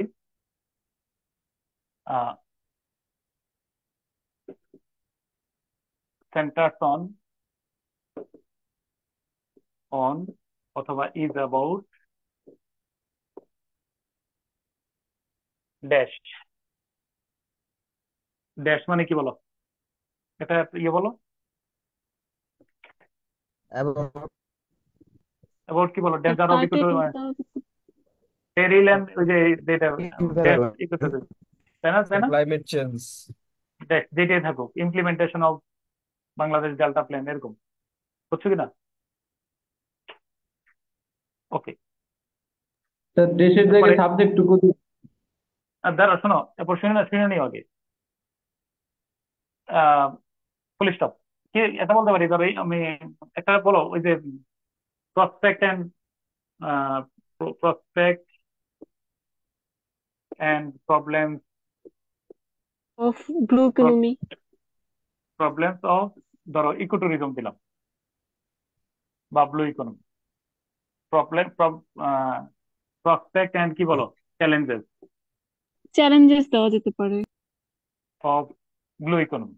ওকে, মানলাম। ব্লু ইকোনমি খুব সুন্দর কিন্তু, ইকোনমি। ওকে দিলাম, এটা প্রথম লাইন লিখলাম। রিসাইড দাঁড়াও, রিসাইড দাঁড়াও, রিসাইড হ্যাঁ, রিসাইড কি some of the most vital key points, the most vital key points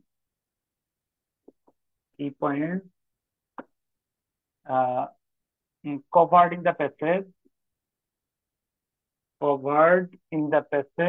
are in the PASSAG passage are।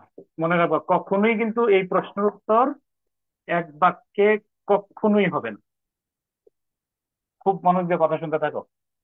What is the passage about এর প্রশ্নের উত্তর এক বাক্যে লেখার কোনো স্কোপে নাই। আমি আমার ব্যাখ্যাটা শেষ করতে দাও। এইভাবে লিখতে পারি, অথবা কি লিখছে 1 2 3 আমি বলতেছি, অথবা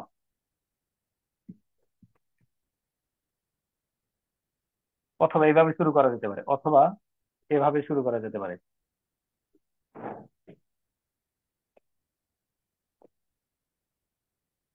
একজন বলো কি লিখছো এই পর্যন্ত, এই অংশটাতে কি লিখছো বলো, লিখে ফেলতেছি।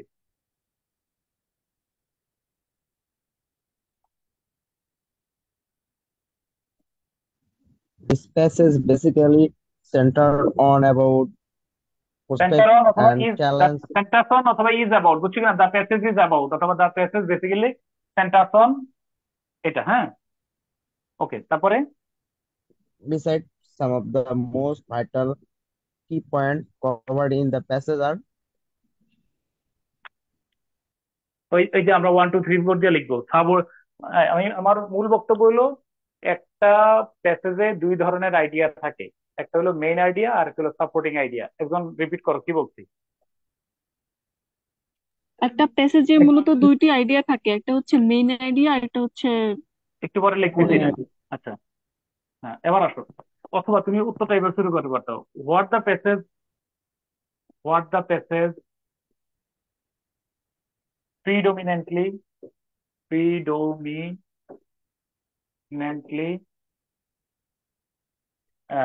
centers on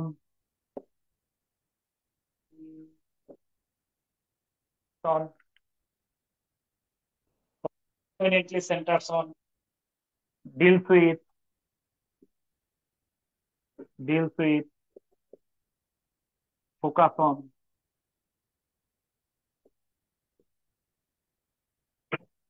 is কিনা লিখছিলাম? prospects and challenges of blue economy. blue economy. Okay, economy. এরপরে তুমি যে কথা, এটা হলো মূল বাক্যটা লিখছো, মূল আইডিয়াটা। এরপরে যে কথাটা লিখবা, টু রোবাস্টলি, ROBOUSTLY, প্রেজেন্ট, রোবাস্টলি বানান কি ROBUST, তাই না? বিইউই হবে। হ্যাঁ BU, হ্যাঁ BUST, LY, প্রবল ভাবে আর কি।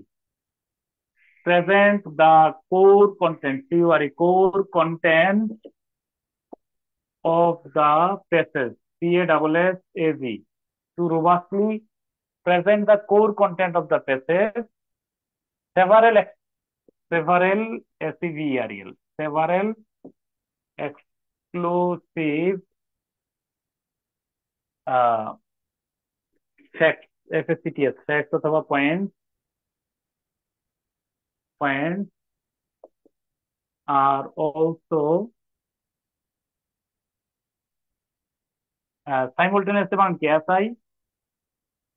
simultaneously, SIMUL, MOUS হবে তো। না SIMUL, TAN, NEUS LY NE sir. EUSLY, দেখো তো simultaneously। জি স্যার ঠিক ঠিক আছে আছে স্যার। হ্যাঁ, presented অথবা presented অথবা demonstrated, DEMO, demonstrated, TRATED, demonstrated in the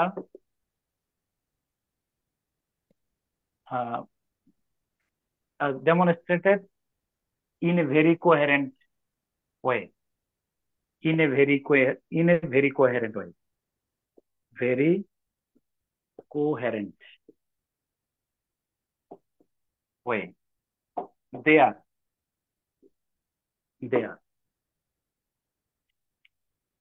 মানে তো এরপরে দেয়ার এর পরে কি লিখলা বলো? দেয়ার কি, ওই যে থেকে দেয়ার পাবো। পয়েন্ট 1 গুলো 2 3 4,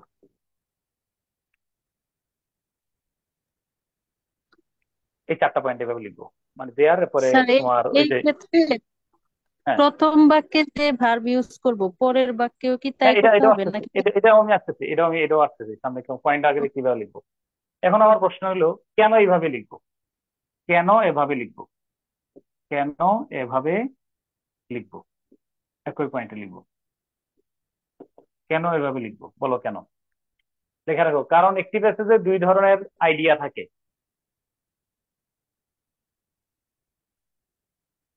ও, এই লাইনটা কি লিখছিল, what the passage predominantly focuses on, এটা কিন্তু পরীক্ষার হলে লিখে যদি আসে, what the passage predominantly, very nice শব্দ চয়ন।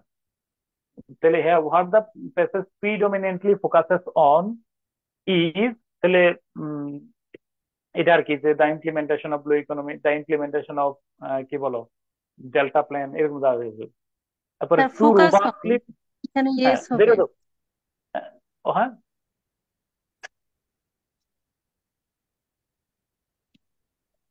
ও ফোকাসেস, তাই না? ফোকাসেস ইয়েস হবে। হ্যাঁ ঠিক আছে, yes, focuses on, centers on, deals with, হ্যাঁ ওকে দেখে দাও, ইজ দ্য অ্যাড্রেস। তারপরে টু রোবাস্টলি মানে কি, তীব্রভাবে। তীব্রভাবে, টু রোবাস্টলি দৃঢ় present the core content of the passage, several exclusive points বা ফ্যাক্টস আর also simultaneously presented in a very coherent way. যে এই প্যাসেজের মূল বিষয় হলো কিনা prospect and challenges of blue economy. এইটাকে এছাড়াও হ্যাঁ বুঝছো কিনা, এই প্যাসেজের এই পয়েন্টটাকে শক্তিশালী ভাবে আরো প্রবল ভাবে উপস্থাপন করার জন্য আরো কতগুলো পয়েন্ট এখানে, কতগুলো মূল বক্তব্য, কতগুলো মূল বিষয় কিন্তু এখানে ইনক্লুড করা হয়েছে এই প্যাসেজের মধ্যে। 1 2 3 4 দিয়ে দিবা, বলতেছি তুমি এটাও দিবা কিভাবে একটু পরে বলতেছি। কেন এইভাবে লিখবো, কারণ একটি প্যাসেজে কয় ধরনের আইডিয়া থাকে বলো? 2 ধরনের। 1 নম্বরে লেখা রাখো মেইন আইডিয়া, মেইন অথবা প্রিন্সিপাল আইডিয়া বলা হয়, প্রিন্সিপিয়াল, প্রিন্সিপাল আইডিয়া। আর 2 নম্বরে কি থাকে বলো? Subordinate. Supporting, supporting, supporting idea অথবা আইডিয়াল। তুমি কি কথা বুঝতে পারছি? এবার বলবা, এখন বলো সাপোর্টিং আইডিয়া যে বাকিগুলা তুমি কেমনে লিখবা বলো প্রথমে, কারোর বুদ্ধি আছে কিনা বলো। লেখা রাখো সূক্ষ্ম কৌশল, সূক্ষ্ম কৌশল। আমি কিন্তু হাতে কলমে আগামী ক্লাসে দেখাবো, যে দেখবা যে থিমেটিক মুখস্থ গুলো কোশ্চেনের কিভাবে। কি পয়েন্ট থেকে লেখা যাবে স্যার? হ্যাঁ, থ্যাংক ইউ সো মাচ, এই তো মাসাল্লাহ বুদ্ধি হয়ে গেছে। হ্যাঁ, লেখা রাখো সূক্ষ্ম কৌশল, সূক্ষ্ম কৌশল।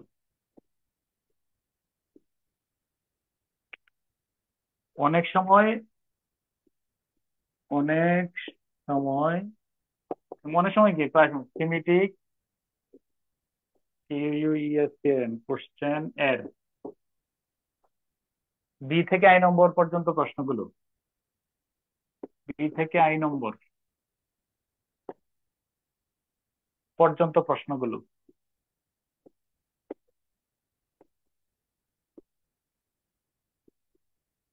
খুব ভালোভাবে পড়লে,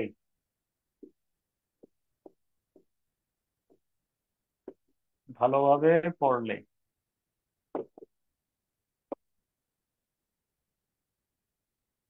একাধিক সাপোর্টিং আইডিয়া খুঁজে পাওয়া যাবে।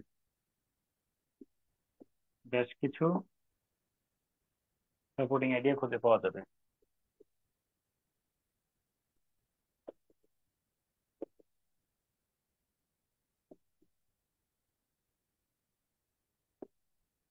আমার কথা কি বুঝতে পারছি আমি?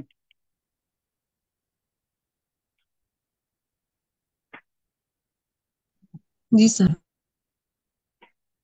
ওকে, তাহলে এটা হলো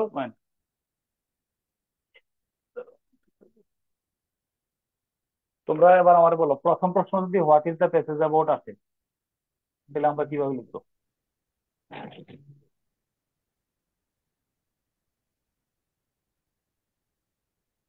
স্যার তার হলে ওই আন্ডারলাইনের জায়গায় মেন থিমটা লিখবো। হ্যাঁ, প্রথমে প্রথমে আমরা তাহলে কয়টা আইডিয়া লাগবে সেটা আগে উত্তর বলো। দুইটা।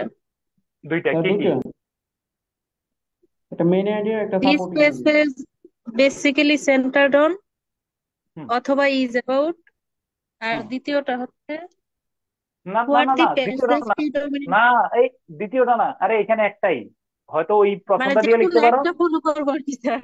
হ্যাঁ, যে কোনো একটা প্যাটার্ন, দুইটা প্যাটার্ন দেখাইলাম আর কি এখানে। হ্যাঁ, ওকে, হ্যাঁ হ্যাঁ হ্যাঁ হ্যাঁ। হ্যাঁ। দ্বিতীয়টা স্মার্ট লেখা রাখো, দ্বিতীয়টাই সুন্দর। হোয়াট দ্য, দ্বিতীয়টা পড়ো আরেকবার।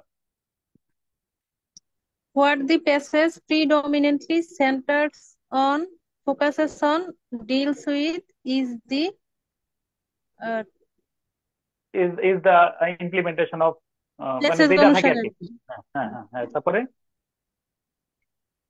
To তারপরে to. robustly next sir, present the core content of the passage, several exclusive facts points are also simultaneously presented or demonstrated in okay, a very coherent way. They are দেয়া 1, 2, 1 2 3 4, 3. বুঝছো কিনা? 4। আর এগুলো আমরা 1 2 3 4, আমরা ওই যে থিমেটিক কোশ্চেনের ইয়াগুলো যদি ভালো করে একটু চর্চা করি, বুঝবো যে এটার ভিতরে এই প্যাসেজগুলো, এই পয়েন্ট গুলো নিয়ে বেশি আলোচনা করা হয়েছে। কথা ক্লিয়ার? হাতে কলমে প্র্যাকটিস করলে দেখবা। নোট কত? 6? নোট 6 না? প্রশ্নের টেন্স এবং স্ট্রাকচারের সাথে মিল রেখে উত্তর লেখা শুরু করা উচিত। প্রশ্নের টেন্স এবং স্ট্রাকচারের সাথে মিল রেখে,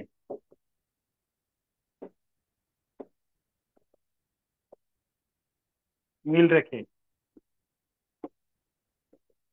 উত্তর শুরু করা উচিত। আমি কি এই কথার ব্যাখ্যা লাগবে?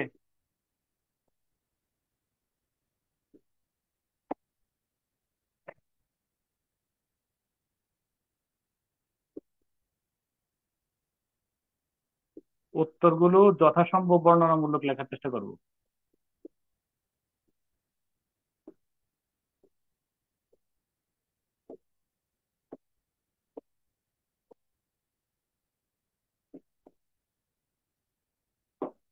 চেষ্টা করব।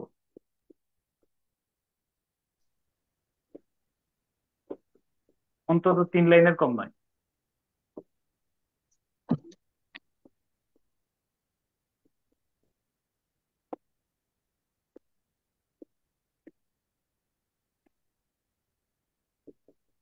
দুটি প্রশ্নের উত্তরের মাঝে। স্যার হুম, স্যার একটা প্রশ্ন ছিল। বলো। স্যার 5 নাম্বারের যদি কোশ্চেনের আনসার লিখতে হয় তখন স্যার কেমন বড় হওয়া উচিত? তখনও কি 3 লাইন লিখলেই ইনাফ? না না না, তখন তো আমি বললাম যে মানে 5 নম্বর যদি চলে আসে তাহলে 1 পেজ লিখতে হবে আচ্ছা, থ্যাংক ইউ স্যার। অন্তত। 10 নম্বরের কথা বলছি, যদি 10 নম্বর থাকে কি, হ্যাঁ।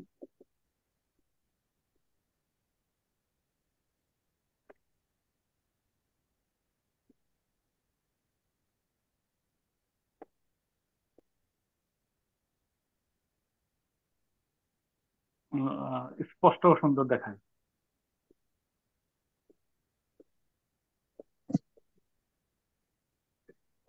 দেখাবে। আচ্ছা, আমার আগে বলো, মানে প্রশ্নের স্ট্রাকচার বুঝছো কিনা, স্ট্রাকচারের সাথে মিল রেখা উত্তর লেখা। মানে যেই টেন্স দেয়া আছে, যেই টেন্স দেয়া আছে সেই টেন্সের সাথে মিল রেখা আমরা উত্তরটা লিখবো। একটু পড়ে শোনো কি লিখছো, তোমার একটা গুরুত্বপূর্ণ পয়েন্ট আসছে 7। কি লিখছো একজন পড়ে শোনো। তার লাস্টের লাইনটা মুছছিল না। কি লিখছো এর আগে, এটা পড়ে শোনো।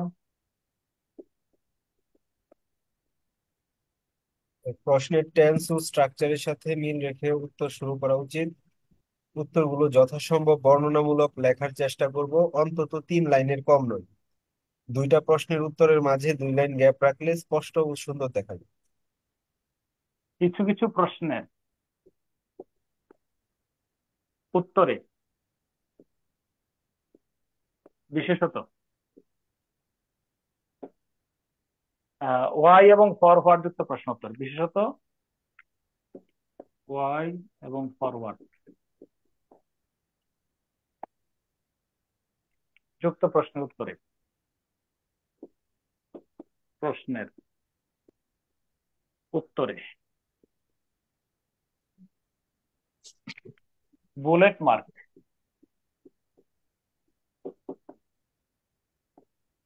অথবা রোমান হরফ। রোমান হরফ বুঝছো কিনা।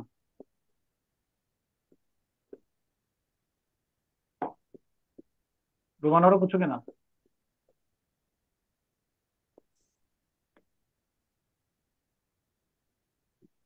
জি স্যার, বুঝতে পারছি। ব্যবহার করে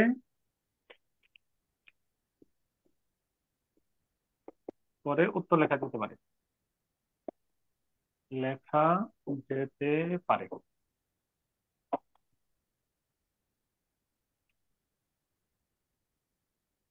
লেখাটাকে পড়ে শোনো কি লিখছো।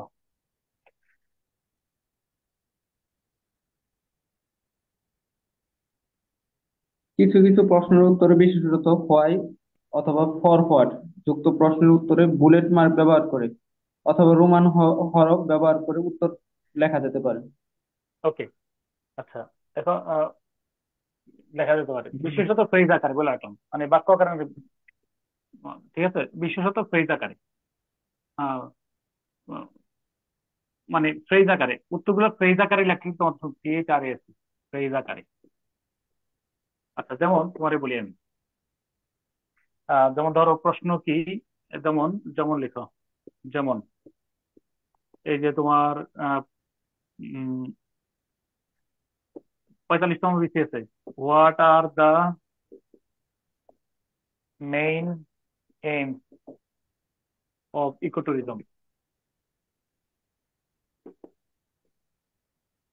এটা কিভাবে লিখবো উত্তর বলো দেখি। আমরা এক বাক্যে লিখবো 46। এটা কি আমরা ঢালাও ভাবে লিখবো নাকি পয়েন্ট আকারে লিখবো। স্যার পয়েন্টটা করে নিন। Sir point. কিভাবে লিখবো, যেমন ধরো তাহলে ধরো আমি সংক্ষেপে যদি লিখি the main, the main answer, আমি একবার নমুনা উত্তর দিই, নমুনা উত্তর, নমুনা উত্তর। তাহলে দ্য মেইন তাহলে আমি যেই প্রশ্ন যেই ধারায় আছে সেই ধারায় তো লিখবো নাকি? M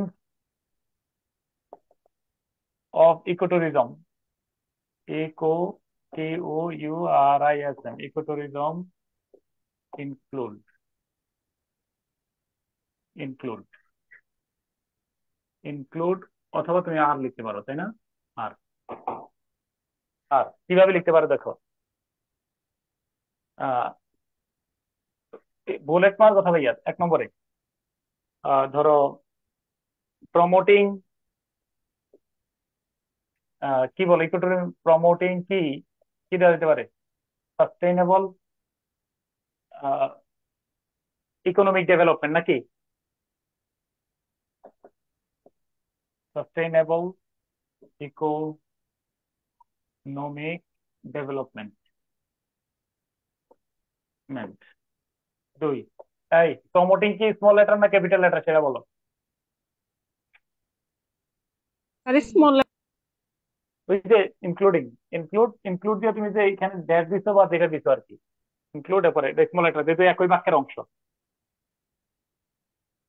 preserving natural environment, natural NATURL, natural environment, ENVIRONMENT। আর কি আছে বলো? সাপোর্টিং,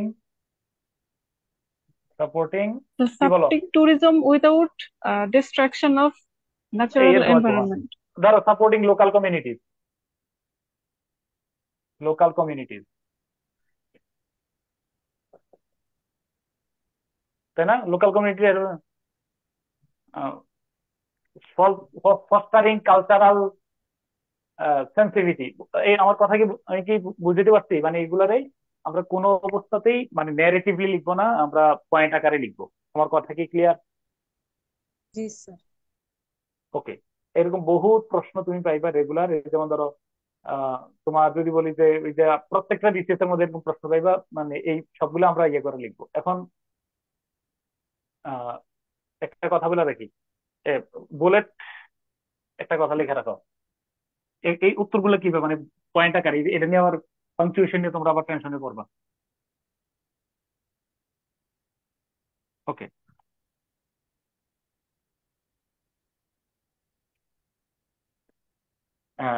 বুলেট মার্কিং বা রোমান হরফে উত্তরগুলোর ক্ষেত্রে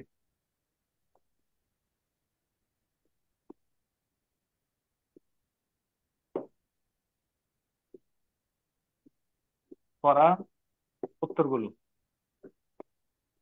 উত্তরগুলো,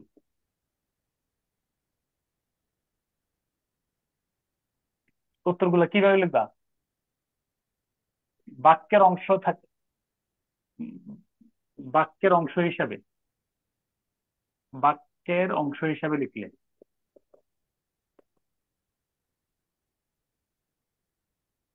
লিখলে শুরুতে ক্যাপিটাল লেটার, বাক্যের অংশ হিসাবে ফ্রেজ আকারে লিখলে, লিখলে কি করবো বলো? ফ্রেজ আকারে লিখলে কিভাবে লিখবো? শুরুতে আর স্মল লেটার, স্মল লেটার। হ্যাঁ শুরুতে স্মল লেটার ব্যবহার করে,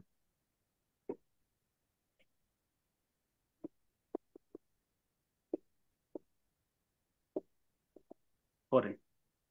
আর বাক্য আকারে লিখলে শুরুতে ক্যাপিটাল লেটার ব্যবহার করে।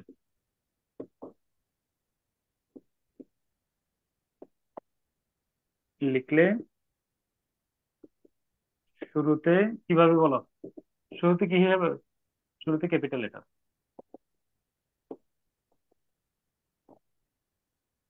ব্যবহার করব।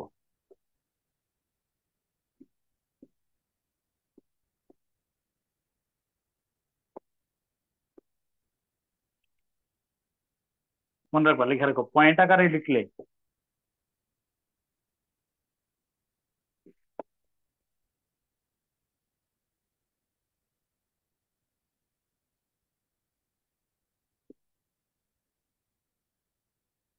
পয়েন্ট আকারে লিখলে মানে কি সুবিধা? 1 নম্বরে বাক্য লেখার প্রয়োজন হয়, মানে বাক্য লেখার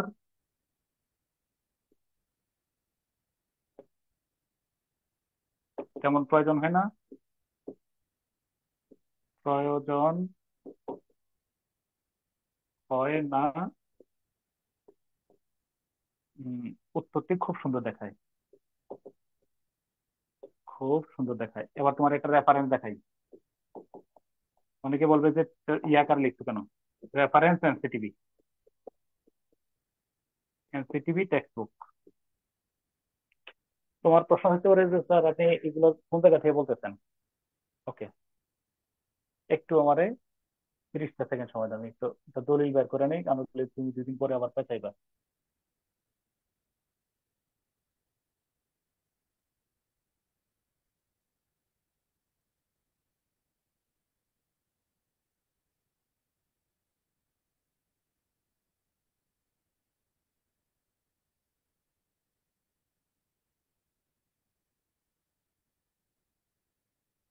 ওকে,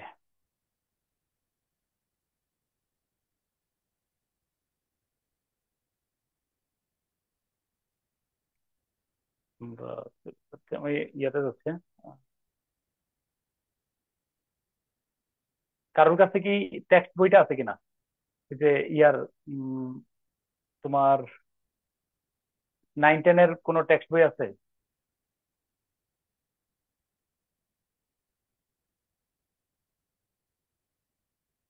লার্নিং আউটকাম অংশটা, তোমরা কি লার্নিং আউটকাম দেখছো কেউ কখনো? জি স্যার, দেখছি দেখছি স্যার। কোথায় দেখছো? স্যার।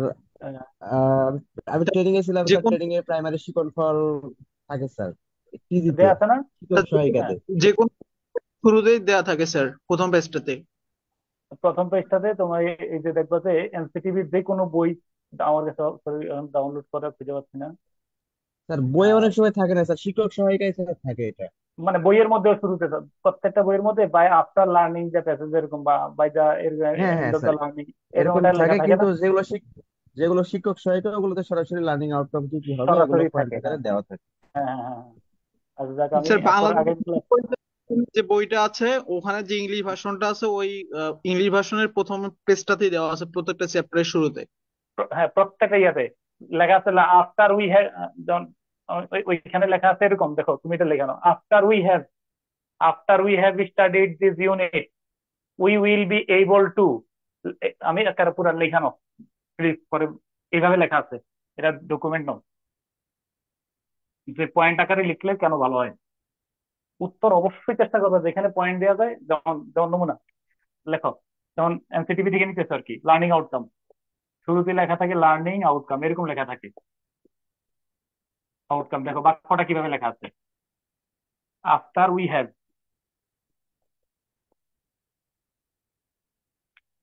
লিখো আফটার উই হ্যাভ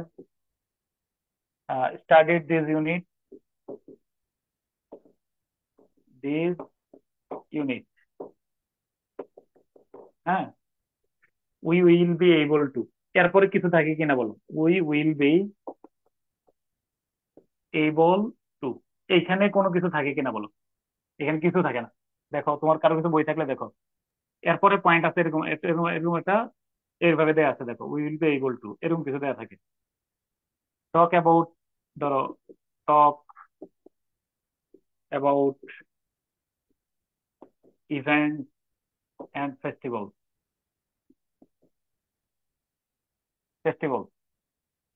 তারপরে আস আনসার, স্যার এটা আস ক্যান, অধ্যায়ের শুরুতেও লেখা থাকে। হ্যাঁ হ্যাঁ হ্যাঁ স্যার এগুলো অধ্যায়ের শুরুতেও লেখা থাকে মাঝে মাঝে। হ্যাঁ হ্যাঁ হ্যাঁ, আস ক্যান আনসার কোশ্চেন, তাই না? আনসার কোশ্চেন, তারপরে এরকম আর কি। উম, মানে এরকম ধরনের লেখা থাকে কিনা বলো, মানে তাহলে এখানে হলো যে বাক্যটা ছিল আফটার, আমি স্যারের জিজ্ঞেস করছিলাম যে স্যার এটা তো এক বাক্যে লেখা, কিন্তু পয়েন্ট আকারে লিখছেন কেন? এটা কিন্তু একটা বাক্য, after we have studied this unit we will be able to talk, টকটা কি নিচে আসার কথা নাকি এখানে থাকার কথা বলো? তার উপরে যাওয়ার কথা। উপরে উপরে থাকার কথা, কিন্তু আমি পয়েন্ট আকারে লেখার মাধ্যমে কি বুঝাইতে চাইছি? তো কিওয়ার্ড গুলো আলাদা করা হলো। মানে ওই এই পয়েন্ট গুলো এখানে ফোকাস করা হয়েছে, এই জন্য পয়েন্ট আকারে লেখা অত্যন্ত গুরুত্বপূর্ণ। দলিল কি আমি বুঝতে পারছি কেউ? কারণ বইটা আমার কাছে নাই, সরি, দেখলে ইয়ে করে নিও। হ্যাঁ, ওকে। প্লাস কত নম্বর? নোট 8। নোট 8, তাহলে উত্তর পয়েন্ট আকারে লেখার দলিল কি পাইছো?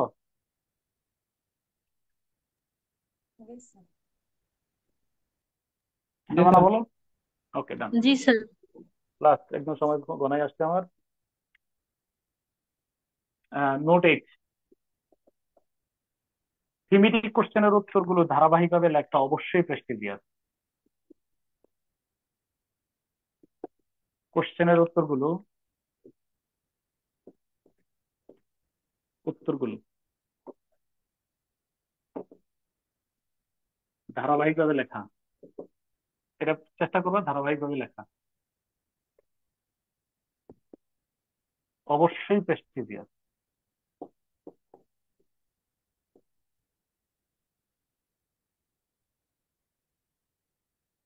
বা দক্ষতার পরিচয়,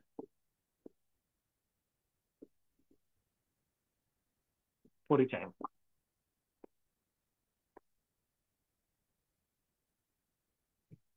তবে কথা আছে, তবে এবার শোনো তো, প্রথম প্রশ্নটি আমাদের কৌশল, আমাদের কৌশলটা কি বলো?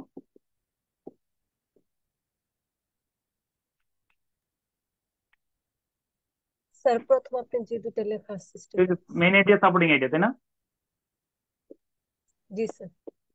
তৈরি করতে গেলে অনেক সময় লেগে যেতে পারে, করতে গেলে অনেক সময় লেগে যেতে পারে।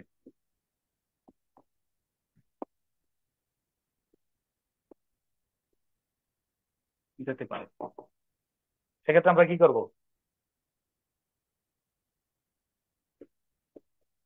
এক্ষেত্রে প্রয়োজনে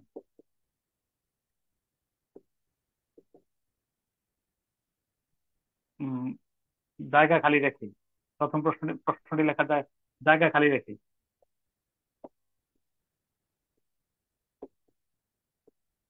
মানে জায়গা, প্রয়োজনে পর্যাপ্ত জায়গা আর কি, পর্যাপ্ত পর্যাপ্ত জায়গা খালি রেখে, হ্যাঁ, বাকি প্রশ্নগুলোর উত্তর লিখে,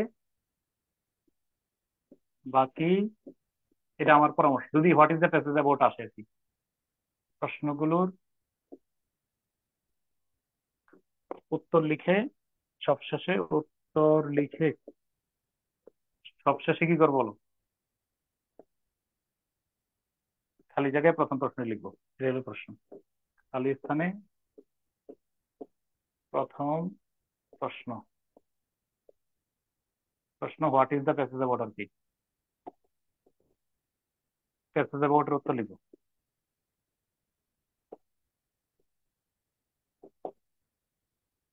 এর উত্তর লিখবো। কেন আমি বলি, এটা আমার একটা ব্যক্তিগত, আমি স্টুডেন্টসের প্রশ্নের উত্তরগুলো লিখে দিই। ধরো what is the passage about, তুমি কি পুরা প্যাসেজ ভালো করে না পড়া এটা সম্পর্কে পুরা ইন ডিটেল কি তুমি আহ, উম, শুরুতে লিখতে পারবা বলো তো একটু? না স্যার লেখা জি না, যাবে না। না স্যার, এটা ভালো করে পড়ে নিতে হবে পুরাটা টেস্ট। হ্যাঁ, এই জন্য দেখো, এই আমি এসিউরেন্সের উত্তরগুলা করতে গিয়া দেখছি যে আমার কি হয়েছে বলো, মানে প্রথমে যে হোয়াট ইজ দ্য প্যাসেজ প্রথমে যা লিখছি, পুরো প্যাসেজ পড়ার পরে আমার কাছে মনে হয়েছে যে এটা আরো আরো একুরেট করে লেখা যেত। বুঝছো বিষয়টা? জি আচ্ছা, স্যার। জি এরপর, স্যার। হ্যাঁ, তারপরে স্যার কোনো এই একটা ক্ষেত্রে কথা যে লিখবে। দুইটা ইয়ে দেখাইলেন স্যার, বেটার কোনটা, মানে লেখার দ্বিতীয়টা পদ্ধতি? বেটার, দ্বিতীয়টা বেটার, ওই যে টু ওভাস্টলি যেটা দিচ্ছেন এটাতে সুন্দর হয়। আমি দেবকাতে ইয়েতে দেখবো। আচ্ছা, কোনো, এবার বলো, প্রশ্নে কি আমার মতামত দিতে পারবো কিনা, এটা একটা খুব ভাইটাল প্রশ্ন। নোট 9 লিখো, নোট 9। কোন প্রশ্নে আমার মন্তব্য জানতে চাওয়া হলে, লাস্ট আর একটা নোট আছে। কোন, এবার বলো, আমার মন্তব্য জানতে চাইছি, তাহলে কি করবো বলো? কোন প্রশ্নে আমার মন্তব্য জানতে চাওয়া হলে, নোট 9, এটাতে কি করবো বলো? কোন প্রশ্নে আমার মন্তব্য জানতে চাওয়া হলে, জানতে চাওয়া হলে সরাসরি আই থিঙ্ক ডট ডট সরাসরি আই থিঙ্ক এভাবে, বুঝছো কিনা, এভাবে না লিখে,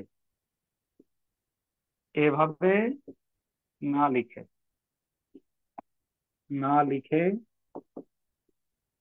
প্রথমে প্যাসেজে প্যাসেজ ডাবল এস এ জি প্যাসেজে প্রদত্ত প্রদত্ত অভিমতটি অভিমতটি আহ, উল্লেখ করে উল্লেখ করে পরে নিজের মত লিখবো, এরপরে নিজের মত উপস্থাপন করব, মত উপস্থাপন করব, উপস্থাপন করব, কথাটা আমি উত্তরটা সাজাই দেব। ধরো বললো যে do you think people should use renewable energy, তুমি বলবো যে হ্যাঁ, এই প্যাসেজের মধ্যে রিনিউয়েবল এনার্জির কথায় বলা হয়েছে, যুক্তি কথা বলা হয়েছে, অতএব আমি মনে করি। আচ্ছা, একটা কথা মনে করো, তবে আচ্ছা একটা স্টেটে লেখা রেখো, প্যাসেজে যদি, প্রশ্নে যদি অ্যাকর্ডিং টু প্যাসেজ লেখা থাকে, মনে রাখবো প্রশ্নে যদি প্রশ্নে যদি অ্যাকর্ডিং টু প্যাসেজ জাতীয় কিছু বলা থাকে, অ্যাকর্ডিং টু প্যাসেজ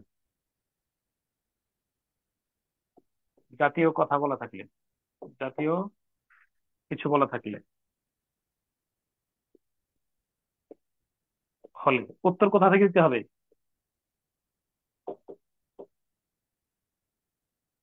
উত্তর প্যাসেজ থেকেই লিখতে হবে।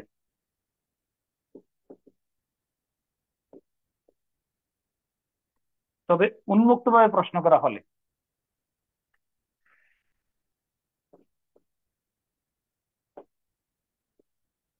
প্রশ্ন করা হলে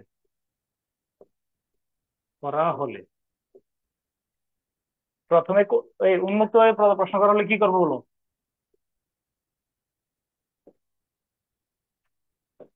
প্রথমে প্যাসেজ পরে নিজের মত। প্রসেসের আলোকে আলোকে পরে প্রয়োজন মনে হলে নিজস্ব মন্তব্য, নিজস্ব বক্তব্য, এবং পরে নিজস্ব বক্তব্য, পরে আমার নিজস্ব মতামত, নিজস্ব বক্তব্য, পয়েন্ট উল্লেখ করব, লিখবো।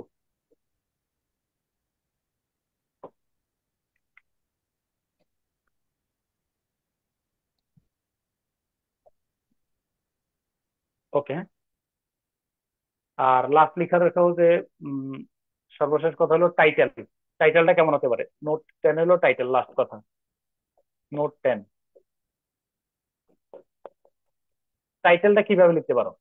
টাইটেল লেখার কলা কৌশল, এটা আমরা ইয়েতে পড়ছি অলরেডি। টাইটেল কোথায় লিখতে পারি আমরা, বলো টাইটেলটা কিভাবে লিখতে পারি? আমরা তো বলছি ড্যাশ অফ ড্যাশ টাইটেল। হ্যাঁ, আমি একটা টাইটেলের একটা ইয়ে দিচ্ছি, দাঁড়াও আমি একটু, একটা মিনিট। টাইটেল যেভাবে লেখা যেতে পারে একটা স্ক্রিনশট দাও, আমরা দেখতেছি। স্যার নোট 9-এর একটা এক্সাম্পল দিলে ভালো হতো। দেবো সামনে, দাঁড়াও ইয়ে শেয়ার করি। হ্যাঁ,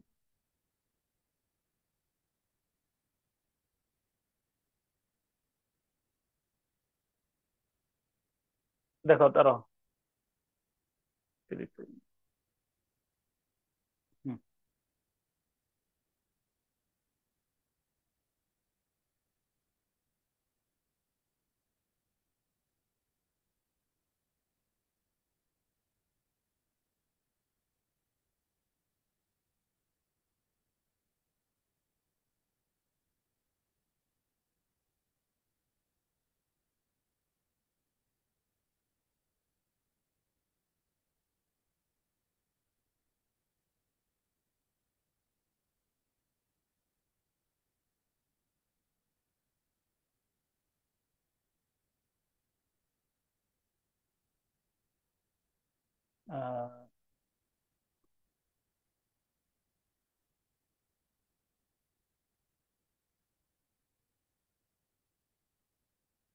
ওকে, একজন পড়ে শোনো আগে, পরে ইয়ে করো, আগে পড়ে শোনো টাইটেলটা কিভাবে লিখতে পারি।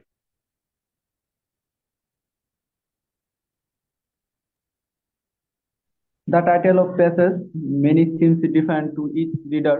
However, after reviewing the entire Reviewing, passage, reviewing right? the entire Reviewing. passage, a suitable title for this passage may be Implementation of the Bangladesh Delta Plan and Assessment. 2.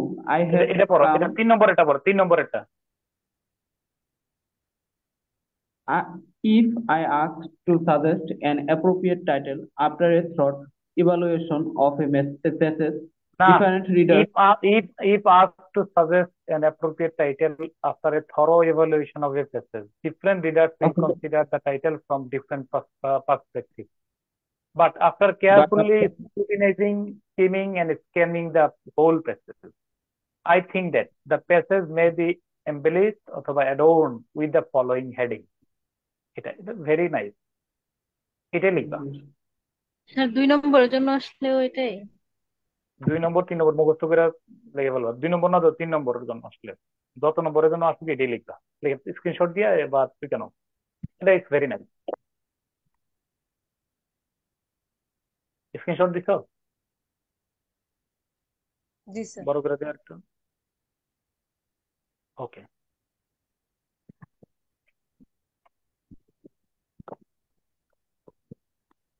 আমি কি ক্লিয়ার?